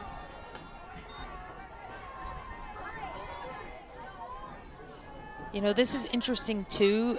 You know, everybody is back but Tessa. I would actually like to see Tessa back as well. Well, it goes that way right to her, and then feeds the covering Sand, who applies the tag on Lucas to get the out. Not a force, it's a tag. And Lucas is out for the first out of the inning. How about the range of Sand, the shortstop getting over? Yeah, that play in and of itself, she did a great job cutting it off, but being able to run, catch a ball, and apply tag all in one motion is pure athleticism. And it really was her only option because she wasn't going to get to third in time. So before Spade can see a pitch, Transu goes to home plate umpire Mario Calabrese and is going to get a pinch runner at first base. And it'll be Alex Brown to come on for Courtney Day.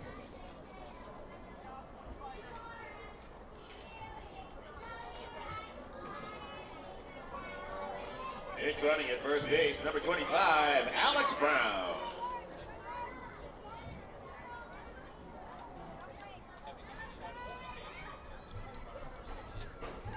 Not every day you get a 5-6 putout, and there's Brown, the speedster from Clemson. And Spade watches low for ball one.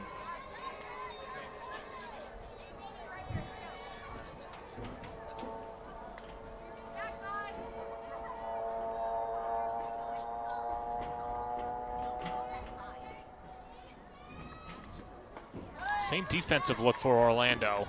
Malaulu playing even with the bag. Yeah, I just don't think Spade is going to lay down a bunt here. I think she's working to drive these runs in. Flares it foul. 1-2.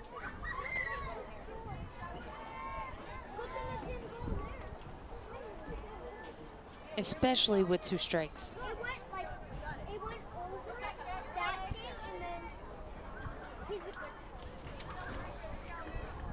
Spade rarely strikes out. And pops it up. This will be an infield fly as Devin Flaherty converges over and makes the catch. 2 away.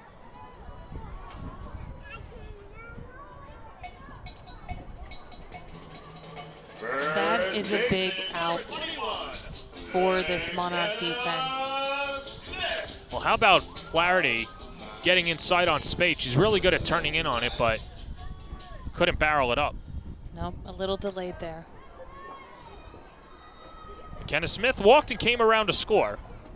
A big reason why she was able to manufacture that run was when she stole third base on the swim move to evade the tag from Tessa Malaulu.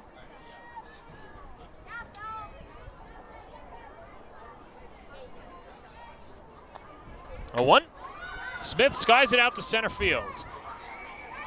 There's the shortstop Sand on the outfield grass, makes the catch. And the inning is over. The Rise do not score. They leave 2 stranded. We go to the 5th, 5-4 Orlando. Baker Air is a veteran and family-owned heating and air conditioning company from Long Island with more than 3 generations of HVAC experience. We value our customers and take great pride in our work. We strive to make Baker Air's goal to remain fair, honest, loyal, and reliable. Our customers are the ones who keep our small business thriving. Request an estimate today at bakerair.com. College planning is a complex, multi-year journey requiring academic and standardized test success, resume building, and sensible college selection, as well as application savvy. Our college readiness services are designed to help you start early, stay organized, and navigate the critical process with confidence. With college admission and financial advising and ACT, SAT test prep, visit methodlearning.com today. Staple here at Bill Edwards Stadium, the dance-off. We got Layla on the left, Reagan on the right, and we've got Adrian Simon Cal Clark in the booth. Layla's got some moves. Yeah. All right, Reagan, hopefully you're nice and warmed up. You go in 3, 2, 1. Winner gets a hat. Go, Reagan, go, Reagan, go. Go, Reagan, go, Reagan, go. Okay, We Reagan. got 3, 2, 1. Oh my goodness, I didn't know that twist. Oh, the twist might have sold it. I think the twist sold it for me. Makes noise. Are we going Reagan makes noise? Pretty close applause both I ways. will say Lila, you can choose first between this visor or this tie. All right, so they're both going to get a hat. Good. Here you go, my And of dear. course, One more time for there's a Lisa. reason why Ali Melendez has a 100% approval rating, because she gives out gifts to everybody. I love that about her. Designated player, number 99, Ali Skaggs. Ali Skaggs will start it off against Shanice Dels. 5-6-7 due up for Orlando. Skaggs ground out and a fly out in 2 ABs. First time facing Dels, who fires outside for ball 1.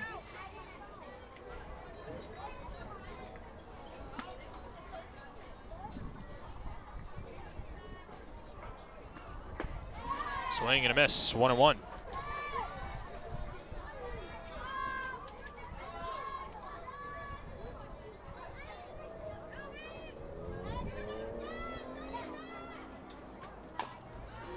Jam foul. That's a stinger. Couple of stingers tonight. Mario Calabrese, the umpire, Julia Koutsanopoulos, and now Skaggs, the latest victim.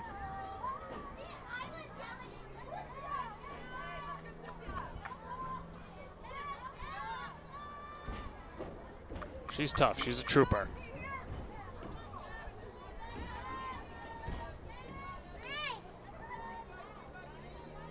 1-2 from Dels. Top foul.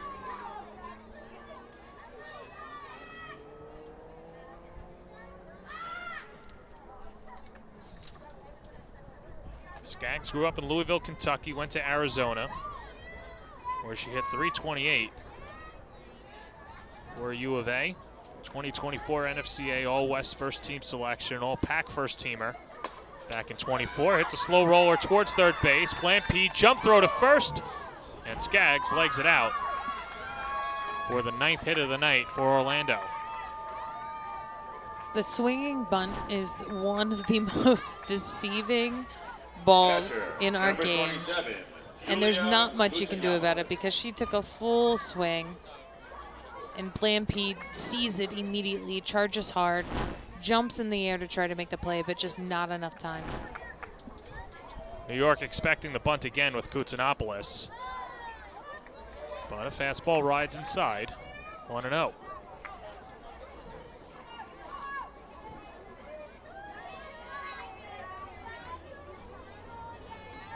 Koutsanopoulos a strikeout and a pop out in 2 ABs, 0 for 2.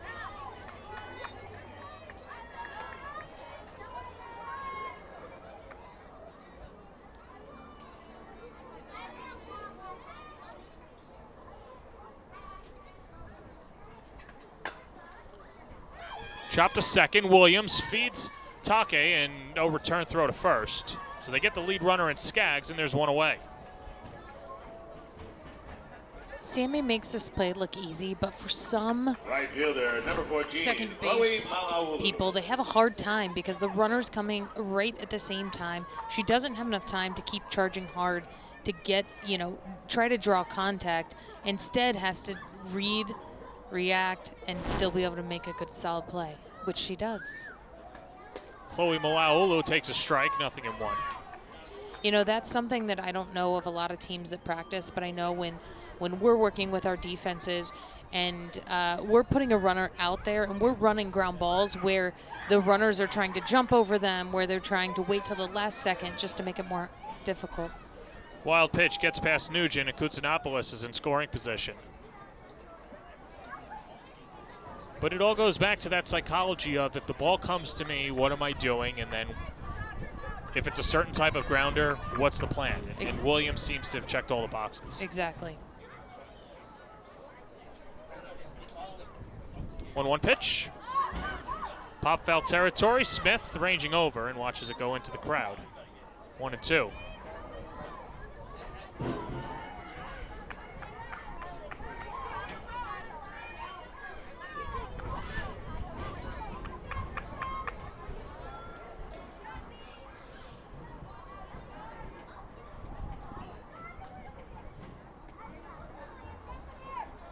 Dels will get a new softball and go over something with Nugent.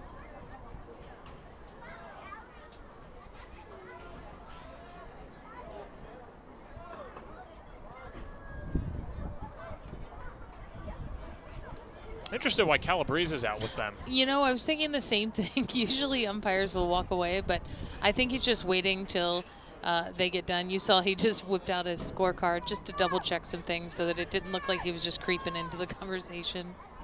He got caught red-handed. He was a part of the conversation. He was sitting at the table. He was sitting at the table, but he was trying to give her a new ball. But after that, it was a little awkward. No, Mario's a good umpire, but the image does not look good as Malaulu goes around. Strike 3, and there's 2 down. Second K for Dels. Shortstop, number And that brings up 23, Riley Sand. Sand.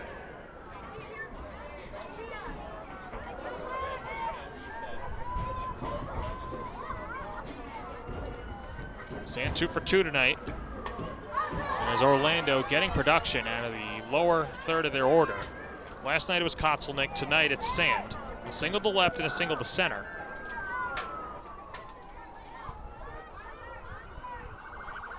Nine hits tonight for the Monarchs. And the 0-1. Swing and a miss. 0-2.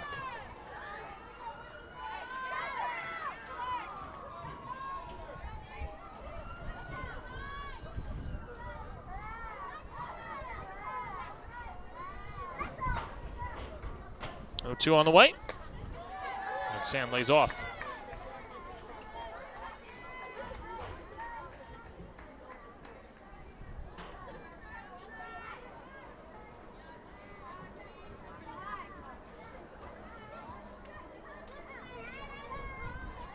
Koutsounopolis, the potential 6th run of the night. That's second base for Orlando. 1-2. Nugent keeps it in front. 2-2.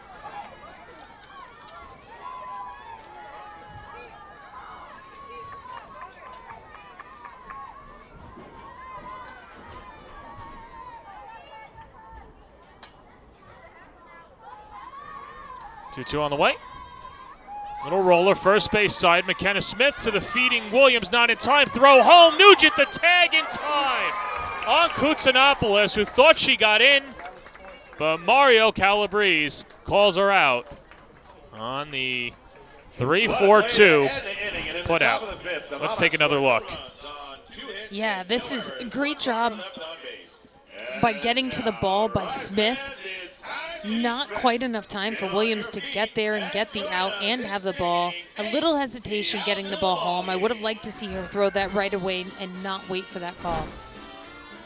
Well, Orlando had an argument, but they will not win that. 5-4, let's go to the bottom of the 5th on AWSN. College planning is a complex, multi-year journey requiring academic and standardized test success, resume building, and sensible college selection, as well as application savvy. Our college readiness services are designed to help you start early, stay organized, and navigate the critical process with confidence. With college admission and financial advising and ACT, SAT test prep, visit methodlearning.com today. AZ Gloveman is Casa Grande, Arizona's quality leather sporting goods provider. Softball, baseball, batting gloves, and more. AZ Gloveman caters to men's and women's slow-pitch softball markets throughout the United States. Build your dream glove today at azgloveman.com. With proven day programs, routines, and expert coaching, Camwood Elite is the one-stop shop to improve your game or pick up some of the elite equipment in the nation. From pro-grade game bats to elite training, check out camwoodbats.com today.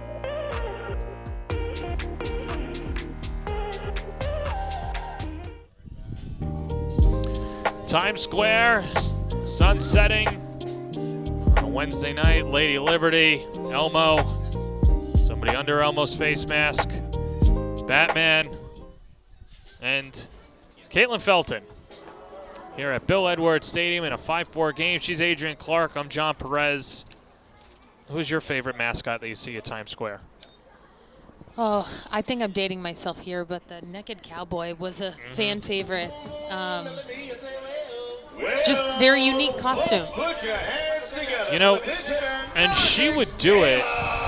He would do it in the winter, like the male. You know, as the snow, rain, slush, Naked Cowboy must go, just like the male. Absolutely. Here's a pinch hitter. It's Kayla Wadle playing in her last professional game with the New York Rise and trying to make a statement. Wadle, second year on the team out of the University of Illinois, Chicago. And bunts it right side, trying to leg it out. Koutsounopolis has no play, and Wadle's aboard on the infield single. It doesn't get more perfect than that. When you're working with your hitters, you're trying to get them to bunt it down the first baseline. You see where Mac was playing. There was no shot of anyone getting that ball.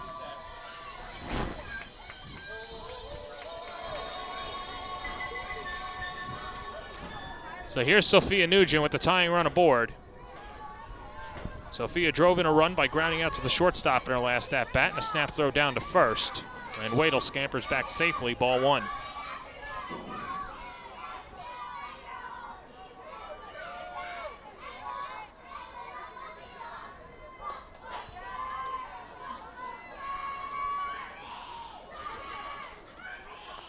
One 0 pitch. Nugent floats it foul. 1-1.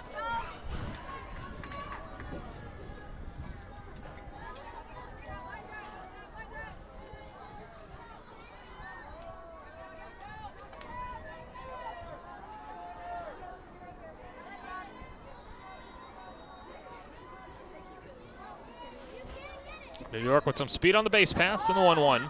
Fouled off, 1-2.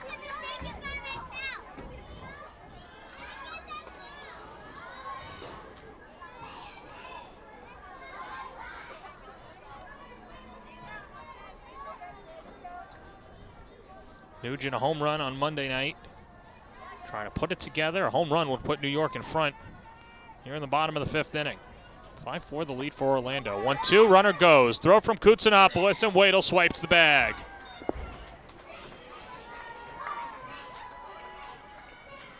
Talk about coming on with a purpose and an immediate impact from Kayla Wadle. What a great jump she had. Super aggressive. Makes it really hard for anyone to throw her out.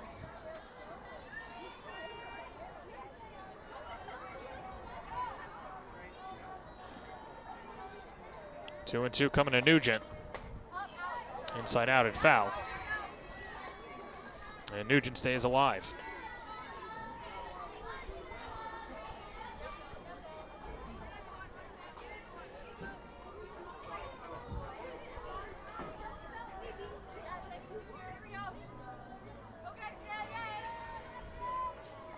Two-two pitch. Up the middle, through for a base hit. Wadle gets the turn sign. She's coming home. Throw from Goodnight. Not in time. She scores. Nugent takes second base on the RBI, and we're tied at 5. And the Rise have tied the game. Great job by Nugent staying on this pitch, getting it up the middle. And what good base running, no hesitation. Dallas Goodnight almost had an opportunity to make a play, but when the base runners have an aggressive jump and you've got someone like Wadle on the base, you're going to have a hard time getting them out. So Jenna Laird's going to come on and be the pinch runner at second base. Was dealing with the back spasms, but good enough to run. And will most certainly be re-entered for next inning as Nugent will get behind the plate. But here's Sammy Williams, a walk and a ground out. And in the dirt, ball 1.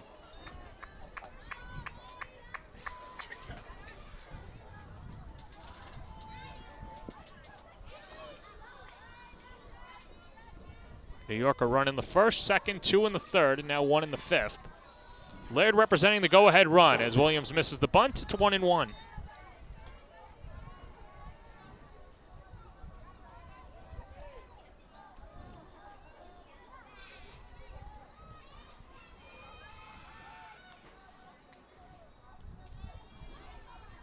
Felton against Williams in the 1-1 pitch. 2-1.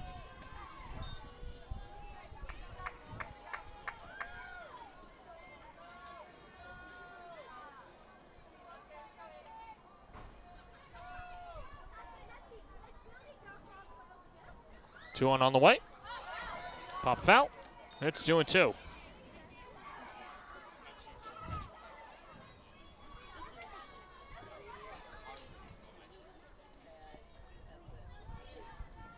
Williams, a tough strikeout. Taking batting practice before the game off the machine and was really humming it in there. Probably from about 30 feet out. And now trying to push Laird across. 2-2. Upstairs, 3-2.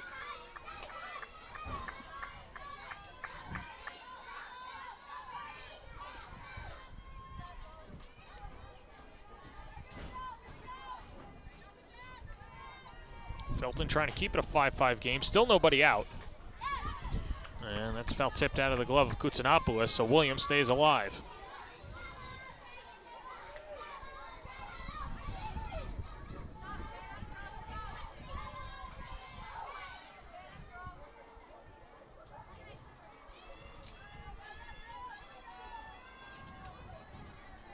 Payoff pitch. Got her. Blew it by her for the first out. And that'll bring up Mahiro Take. And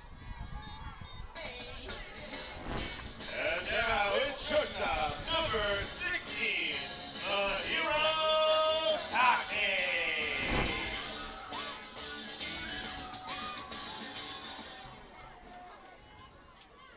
Take. Take a walk and a ground out in 2 at-bats. Second time facing Felton. And takes a first pitch strike, 0-1.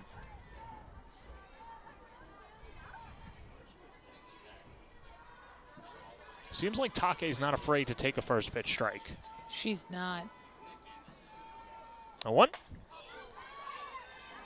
Fouled off. And 2 quick strikes on Take.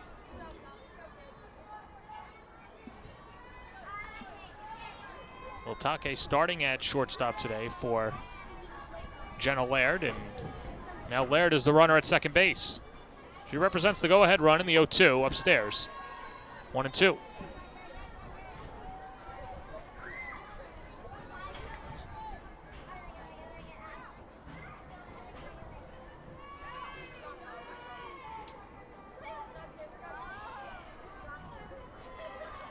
One-two coming to Take.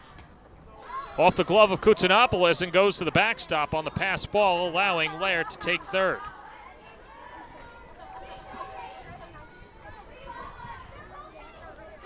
Koutsanopoulos has been doing a really nice job of trying to hang tight back there. Some of these pitches making it really hard on her, especially when it's to her opposite side. So now the infield comes in with 1 out. 2 balls and 2 strikes to Mahiro Take. Looking to put New York in front. 2-2 pitch. Up the middle. Nabbed by the pitcher Felton. Throws home. And Barbara gets the out on Laird. It's a double play. It's a 1-3-2 double play to get Orlando out of it. But New York ties it up. A 5-5 ball game going to the 6th. With proven day programs, routines, and expert coaching, Camwood Elite is the one-stop shop to improve your game or pick up some of the elite equipment in the nation. From pro-grade game bats to elite training, check out camwoodbats.com today.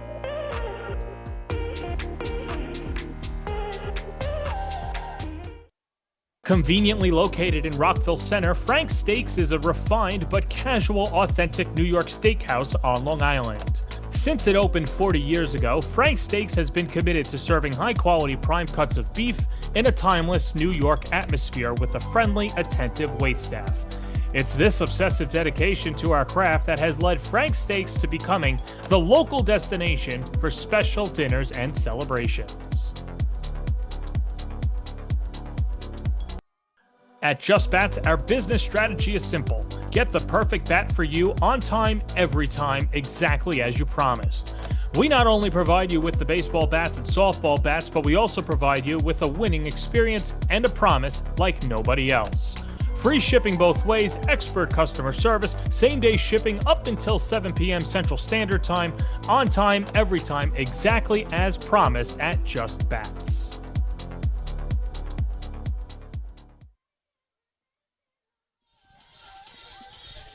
Courtney Weish takes the circle, the hero on Monday night, and now trying to lock it down in a 5-5 game. And Weish was masterful Monday night in a 12-0 victory over Orlando.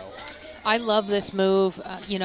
When you're trying to figure out strategy of when to make pitching changes, this is a perfect execution of when you make the change. Tie game. Weish did such a fantastic job bringing her in to close this game out. I love this move. Comes in for Shanice Dels, who went 2 innings, gave up 2 runs on 4 hits, a walk, and 2 strikeouts, as Weish picked up her first victory of the season in her last start. When 5 innings, only allowed the 2 hits, 3 walks, and 4 strikeouts. And the complete game victory for New York. 9-1-2, due up for Orlando. Stormy Kotzelnick, who was hitless in 2 at-bats in her first opportunity against Weish. Batting for the Monarchs, number 44, left fielder, Stormy Kotzelnick.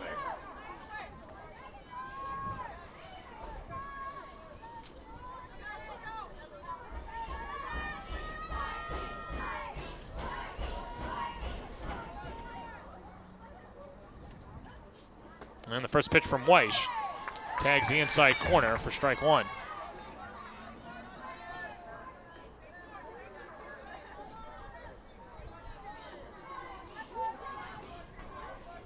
So a re-entry as Sophia Nugent comes back in, but Kayla Wadle now playing center field for New York for Ashley Treeweiler. Wadle has been a late game sub as well and doing a good job offensively and now bolstering the defense for New York. There's a swing and a miss on an inside fastball to Konselnick. And Weish ahead 1-2.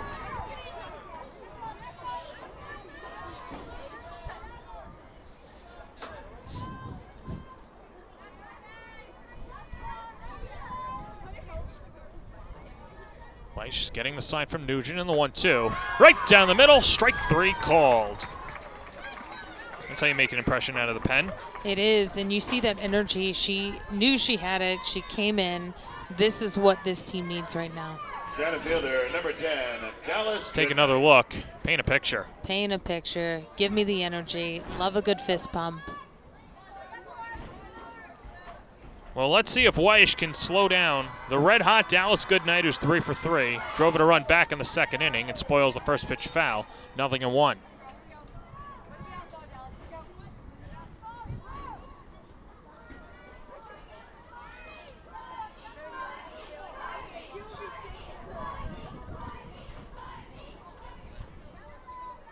Weish working quickly, the 0-1, slapped foul.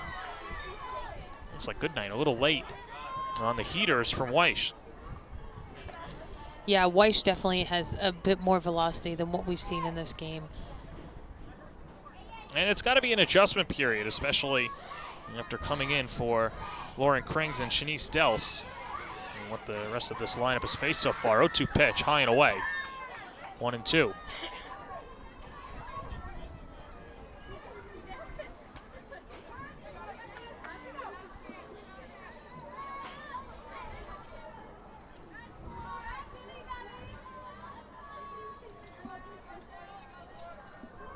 Weish continuing to pound the zone, gets ready for the 1-2. And that's line foul. And Goodnight stays alive.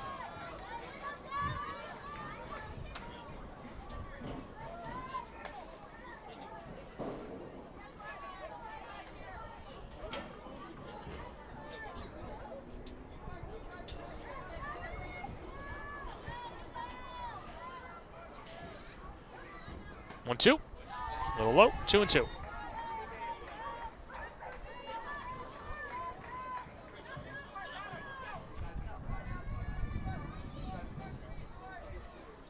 Courtney Weish clocked in the mid-60s, which, of course, is the baseball equivalent of 90 miles an hour. Here comes a 2-2. Chopped in front of the plate. Nugent plays it, fires to first, not in time. And Goodnight put it in the perfect spot to pick up her 4th hit of the evening. Yeah, Goodnight showing how dynamic she is with a bat in her hand. Getting it so hard into the ground, but yet just soft enough to find a good spot. Making it impossible to make a play on it. So this brings up Tessa Malaulu. Lost the first pitch foul into her own dugout. 0-1. Malaulu 0 for 1 with a sac bunt, a walk, and came around to score in the 4th inning.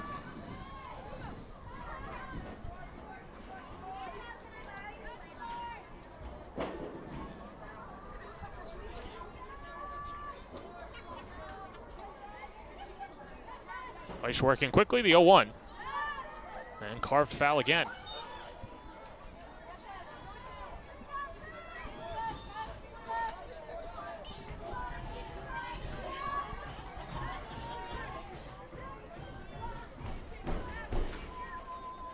High dosage of heat from Courtney Weish. Comes home with the 0-2. Just missed. 1-2. You see how locked in she is. You know, she shook off that pitch, but as soon as she got the one she wanted, she was like, let's go. 1-2. Lifted foul down the left field line.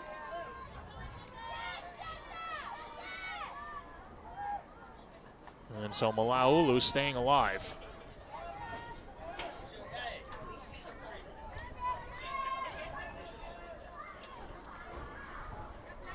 New York will have the top of the order in the bottom of the 6th inning. Looking to rally against Orlando. Still a ways away from that. That's hit on the ground to second. Williams flips to Taki. Throw to first in time. A double play 4-6-3 DP gets Weish through a scoreless sixth. 5-5 here at Hofstra. No errors and no runners left on base. And what a way to College planning end is a complex, multi-year journey requiring academic and standardized test success, resume building, and sensible college selection, as well as application savvy. Our college readiness services are designed to help you start early, stay organized, and navigate the critical process with confidence.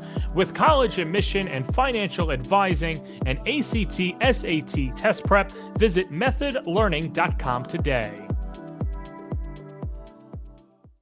AZ Gloveman is Casa Grande, Arizona's quality leather sporting goods provider. Softball, baseball, batting gloves, and more. AZ Gloveman caters to men's and women's slow-pitch softball markets throughout the United States.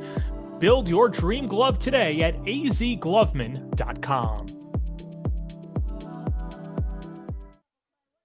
Conveniently located in Rockville Center, Frank's Steaks is a refined but casual, authentic New York steakhouse on Long Island. Since it opened 40 years ago, Frank's Steaks has been committed to serving high-quality prime cuts of beef in a timeless New York atmosphere with a friendly, attentive waitstaff.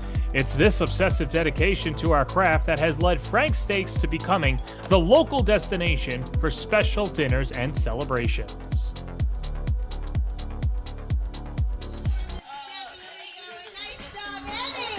Bottom of the sixth inning, 5-5 game. She's Adrian Clark. I'm John Perez, and here is Caitlin Felton trying to keep this a 5-5 game in the rubber match between the Orlando Monarchs and the New York Rise. And for Orlando, 5 runs on 11 hits, 2 errors. New York, 5 runs, 7 hits, no errors. As Lauren Lucas starts it off for New York. You know, we talked about the Rise defense earlier before the start of the game about what they needed to do, and wow, have they done a great job at taking care of the ball today. And how about the play of Take on that last 4-6-3 double play? I don't even think she closed her glove on the swap. She didn't. I mean, that transfer was so smooth and so quick. It was like she was playing a magic trick on us. Lauren Lucas attacks the first pitch, skies it foul down the left field line.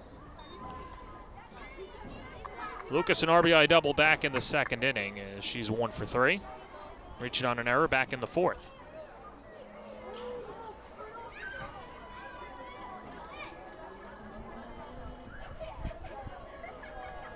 Here's the 0-1. Lucas lays off. 1-1.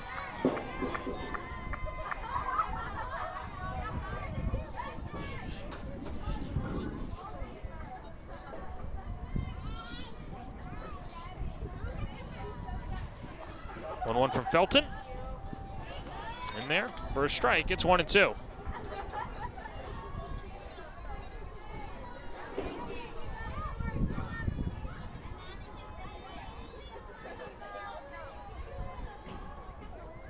Wind really whipping around towards right field. Here's the 1-2. Lucas goes the opposite way and dunks it into left field, a base hit. She's got her second hit of the night.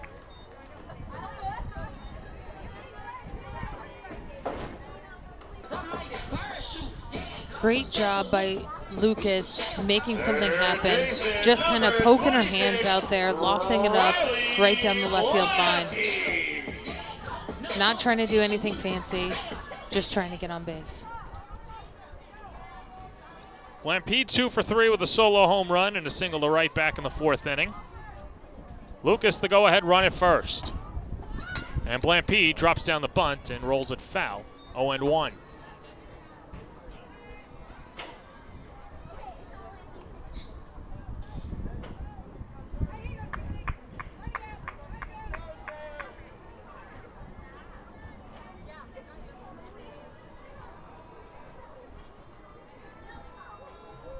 One pitch. That's upstairs, and it's 1-1.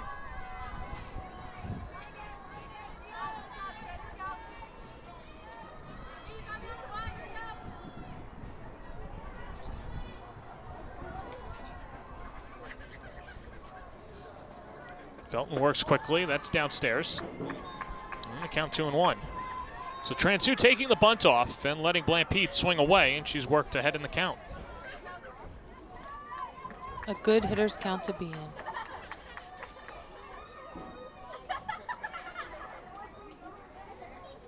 Comes a 2-1. Swing and a miss. 2-2.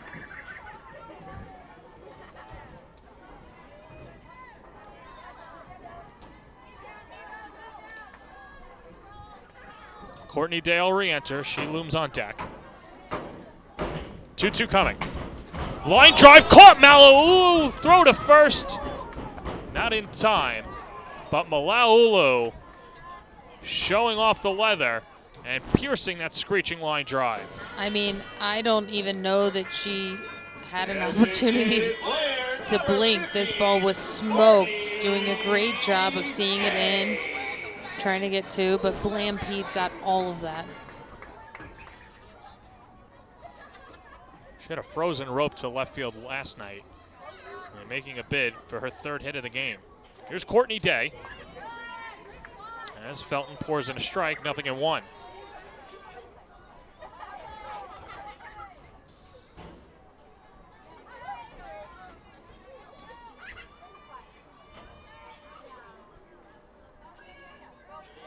A 1 pitch. A little low. 1-1. Day hit her 9th home run of the year, a solo shot back in the 3rd inning. 1 for 2 on the evening. Reach base all 3 times. Via walk and a fielder's choice. 1-1. Cracked in the air to deep center field. Back goes Goodnight at the wall. It's out of here. Courtney Day has done it again. A go-ahead 2-run home run, and New York pulls in front 7-5. 2-run bomb. Yay!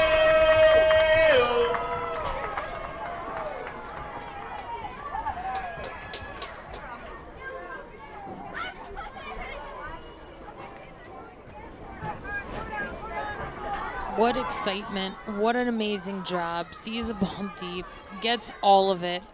Goodnight goes back, tries to jump up for it again. Not quite enough. That thing is over. She might have gotten a piece of it. It does look like she tipped it a little bit, which is impressive considering where she was positioned. Well, Courtney Day, 2 home runs tonight, and New York's in front 7-5. If you're Goodnight, you have to just wonder what else she could have done. She almost robbed a home run on Monday night in right field. It tipped off her glove. Got a good read on that one. Almost robbed Courtney Day of the home run. It was not to be. Sometimes the break's just not there for Dallas Goodnight. Yeah, and you know, you got to give kudos to Day. I mean, what she's been able to do offensively for this team tonight is incredible. Meanwhile, the count 1-1 to Carly Spade. And this is what the Rise need. I mean, now with Weish on the mound, you know, being able to take the lead, going into the 7th inning, knowing that you just need to secure 3 outs at that point, like this is textbook. 2-1 from Felton. Looped foul, and the count is 2-2.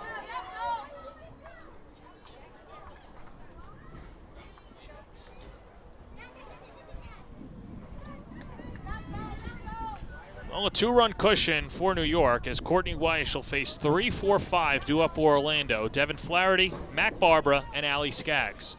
2-2 on the way. Swing and a miss, and down goes Spade. Second strikeout for Felton, and there's 2 down in the 6th.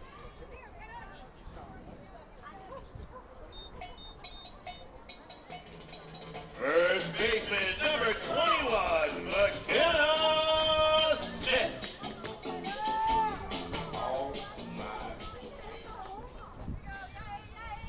McKenna walked back in the 3rd inning, came around to score after stealing 3rd base.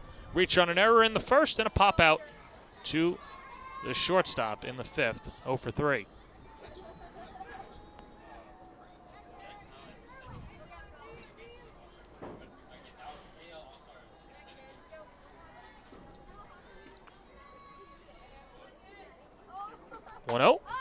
Smith skies it in the air, shallow center. It's Flaherty and Sand makes the play just on the lip of the grass, and the inning is over. New York 3 outs away from locking down the series. We're on to the 7th. Folks, don't With proven day programs, routines, and expert coaching, Cam Wood Elite is the one-stop shop to improve your game or pick up some of the elite equipment in the nation. From pro-grade game bats to elite training, check out CamWoodBats.com today.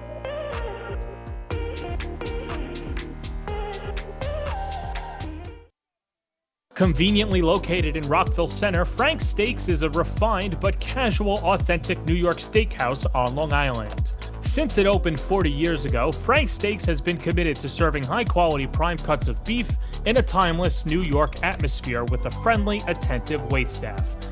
It's this obsessive dedication to our craft that has led Frank's Steaks to becoming the local destination for special dinners and celebrations.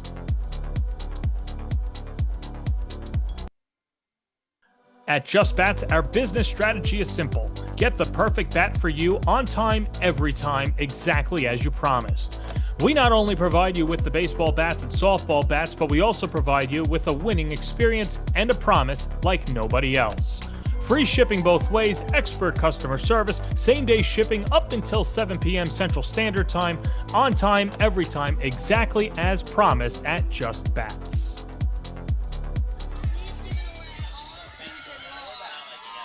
Back here at Bill Edwards Stadium, New York, with an opportunity to send these fans home happy on the last home game of the 2025 season. It's been a lot of fun. 10 home games here at Hofstra this year at Bill Edwards Stadium, and the vibes have been high. And you can see softball growing in the New York metropolitan area. Or maybe you don't? No, you do. Sorry. I was waiting. Thought you were going to say something else. Yeah, the way that this game has grown and what it's done in the Northeast, and specifically what the Rise have done for this area, is just incredible. Devin Flaherty starts it off against Courtney Weiss, who's now in line for the win, if she could lock down the final 3 outs.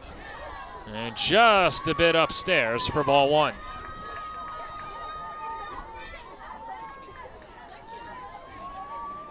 Flaherty reached base twice tonight, an RBI single back in the first, and on a fielder's choice in the 4th inning.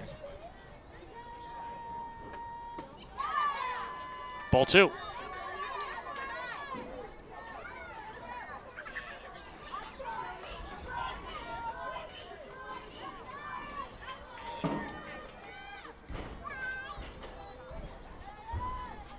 Two on the way. There's strike 1 as it fouls off the glove of Nugent. Calabrese wearing another one.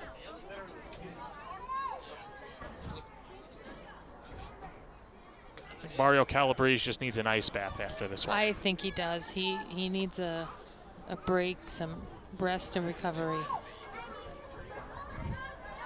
Maybe a compression sleeve. Get a candle, good book. That's it. 2-1 pitch. That's in there for a strike. It's 2-2.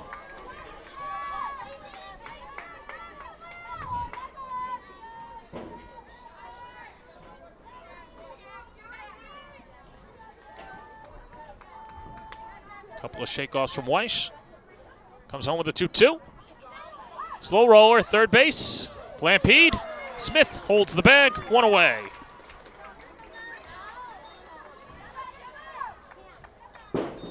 First baseman, Mac Barber. Weiss knew what she wanted there, and Blampy did a great job of getting to the ball quickly and getting rid of it. So here's Barbara, 2 hits tonight. Single to right, 2 RBI single to left, back in the 4th inning. And take strike 1.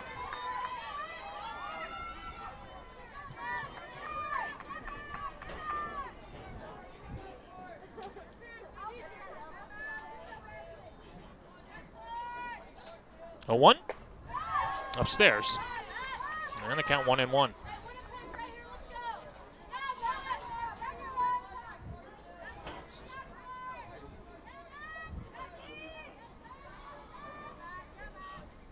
Weiss working quickly, the 1-1. That's a little low, and the count 2-1.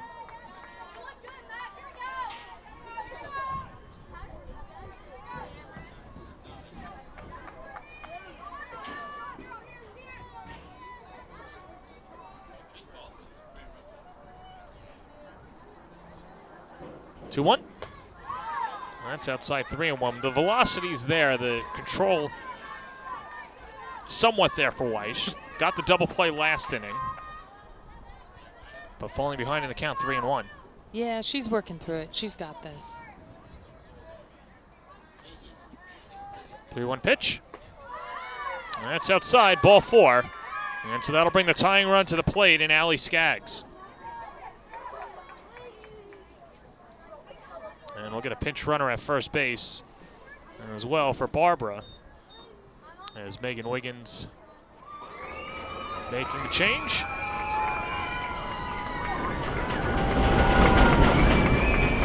And it's going to be Kat Rodriguez, who started game 1, coming on for Barbara.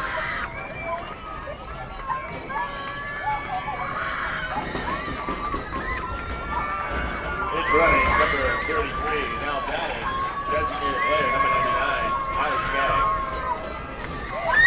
So here's Allie Skaggs, 1 for 3 on the night. First pitch, taken for a strike, 0-1.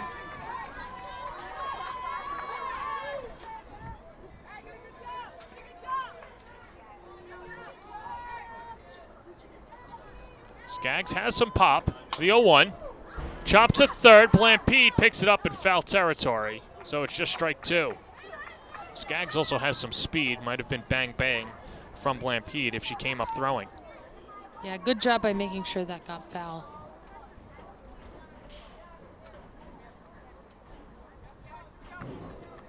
So 2 quick strikes for Weish. Trying to pick up the victory in the final home game of the year at Bill Edwards Stadium. 0-2 on the way. Struck her out. Good morning, good afternoon, good night. Down goes Skaggs on 3 pitches, and Orlando's down to its final out. Catcher, number 27, Julia Natsignopoulos.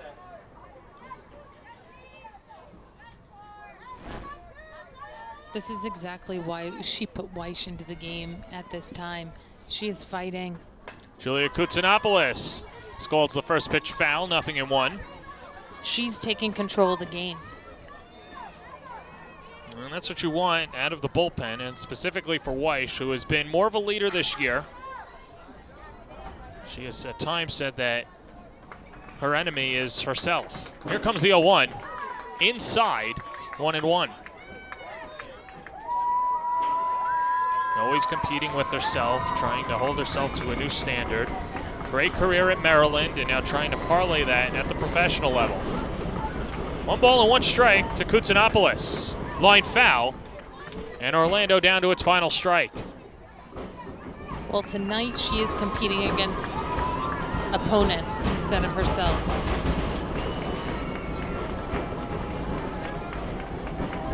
Kat Rodriguez, the runner at first base. Kutsinopoulos trying to keep the Monarchs' hopes alive. 1-2 on the way. Lays off, 2-2.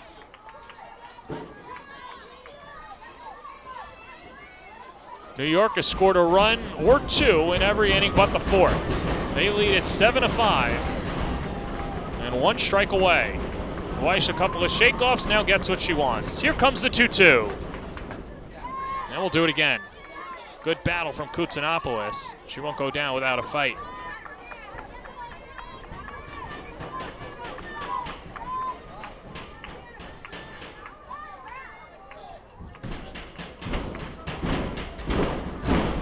Weish once again.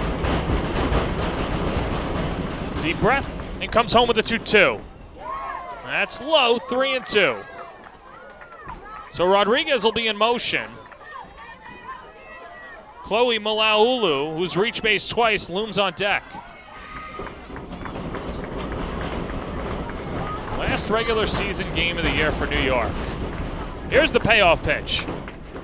Fouled back to the screen, and we'll do it again.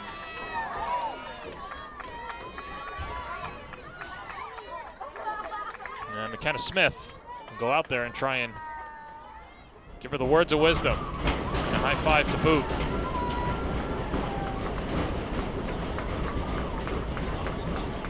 Eighth pitch of the at-bat, Weish to Kutsinopoulos. 3-2 pitch. Outside ball 4. It's a live ball as Nugent scurries to pick it up. And Rodriguez down to second. Koutsanopoulos is aboard, and that'll bring up Chloe Malaulu.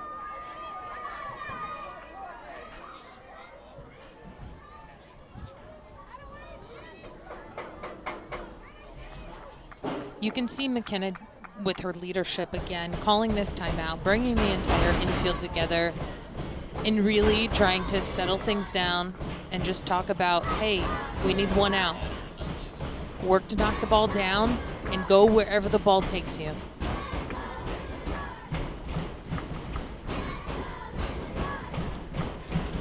Malaulu drawing a walk and coming around to score twice tonight, first in the second and lastly in the fourth. Right fielder, number Struck out 14, swinging Chloe against Shanice Malaulu. Dells, who struck out 2 batters.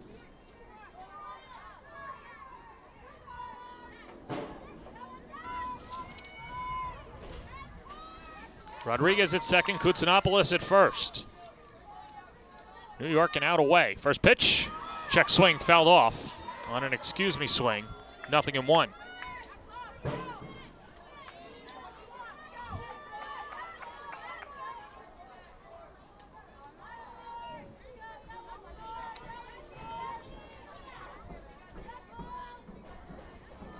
Oh, 1 pitch. Hit into right field. That's a base hit. Rodriguez rounds third. The throw will go to third. It's an RBI single for Chloe Malaulu, and that makes it 7-6. How about the fight in this Orlando bunch? Yeah, they are refusing to give in. And great job by Lucas. You know, we talked earlier about heads-up defense, and that is heads-up defense. She knew that wasn't the priority. The priority was keeping that runner at second from advancing to third. Here's Kylie Sand, who's got 2 hits tonight. Takes a first pitch strike, 0-1.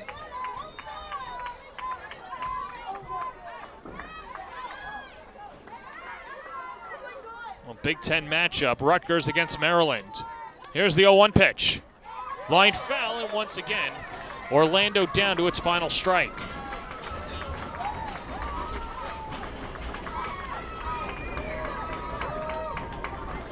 Hasn't been easy for New York's pitching staff this year,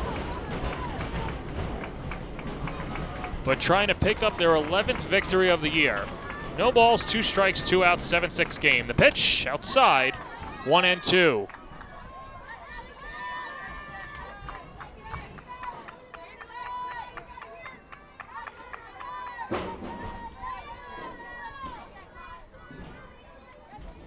Saying not an easy strikeout, Victor. Let's put the ball in play all 3 times.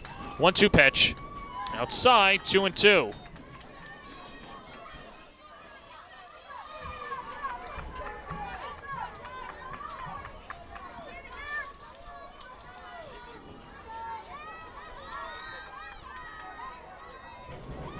Weiss peering in. 2-2 pitch. Looped foul, and we'll do it again.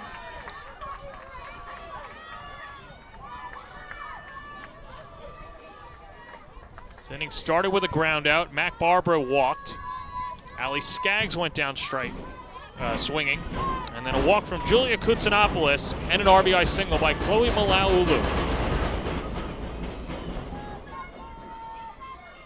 Courtney Weiss looking for that elusive third strike. 2-2 on the way. Off the plate, 3-2.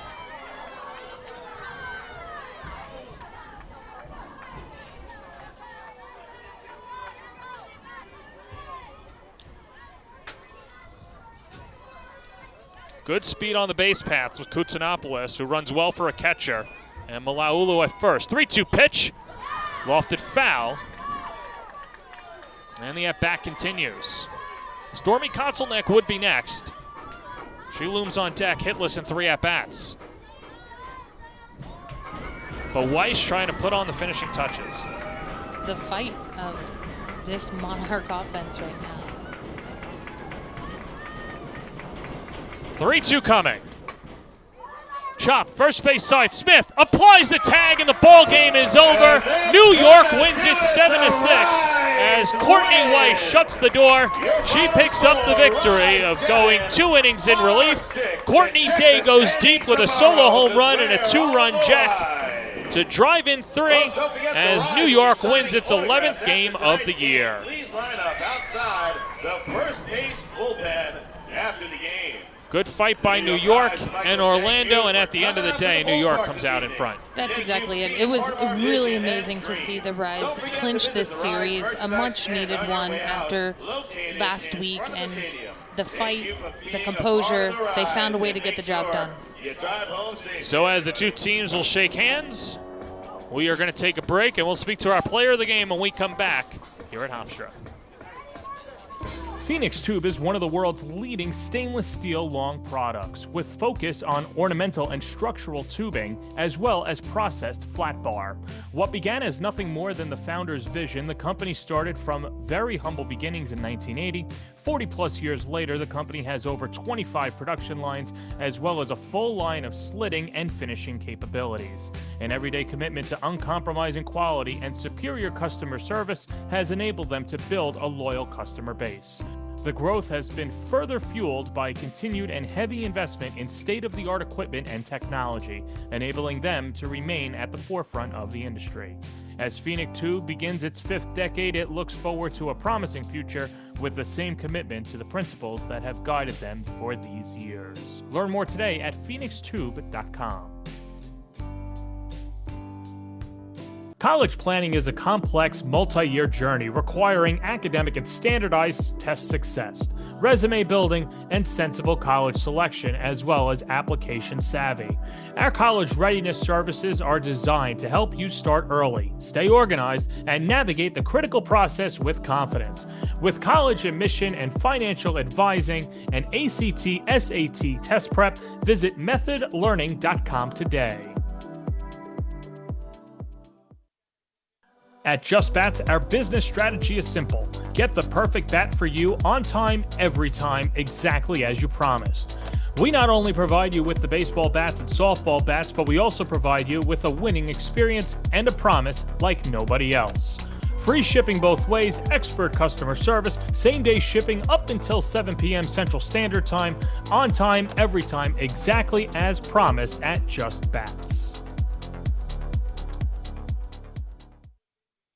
Conveniently located in Rockville Center, Frank's Steaks is a refined but casual, authentic New York steakhouse on Long Island. Since it opened 40 years ago, Frank's Steaks has been committed to serving high-quality prime cuts of beef in a timeless New York atmosphere with a friendly, attentive waitstaff. It's this obsessive dedication to our craft that has led Frank's Steaks to becoming the local destination for special dinners and celebrations.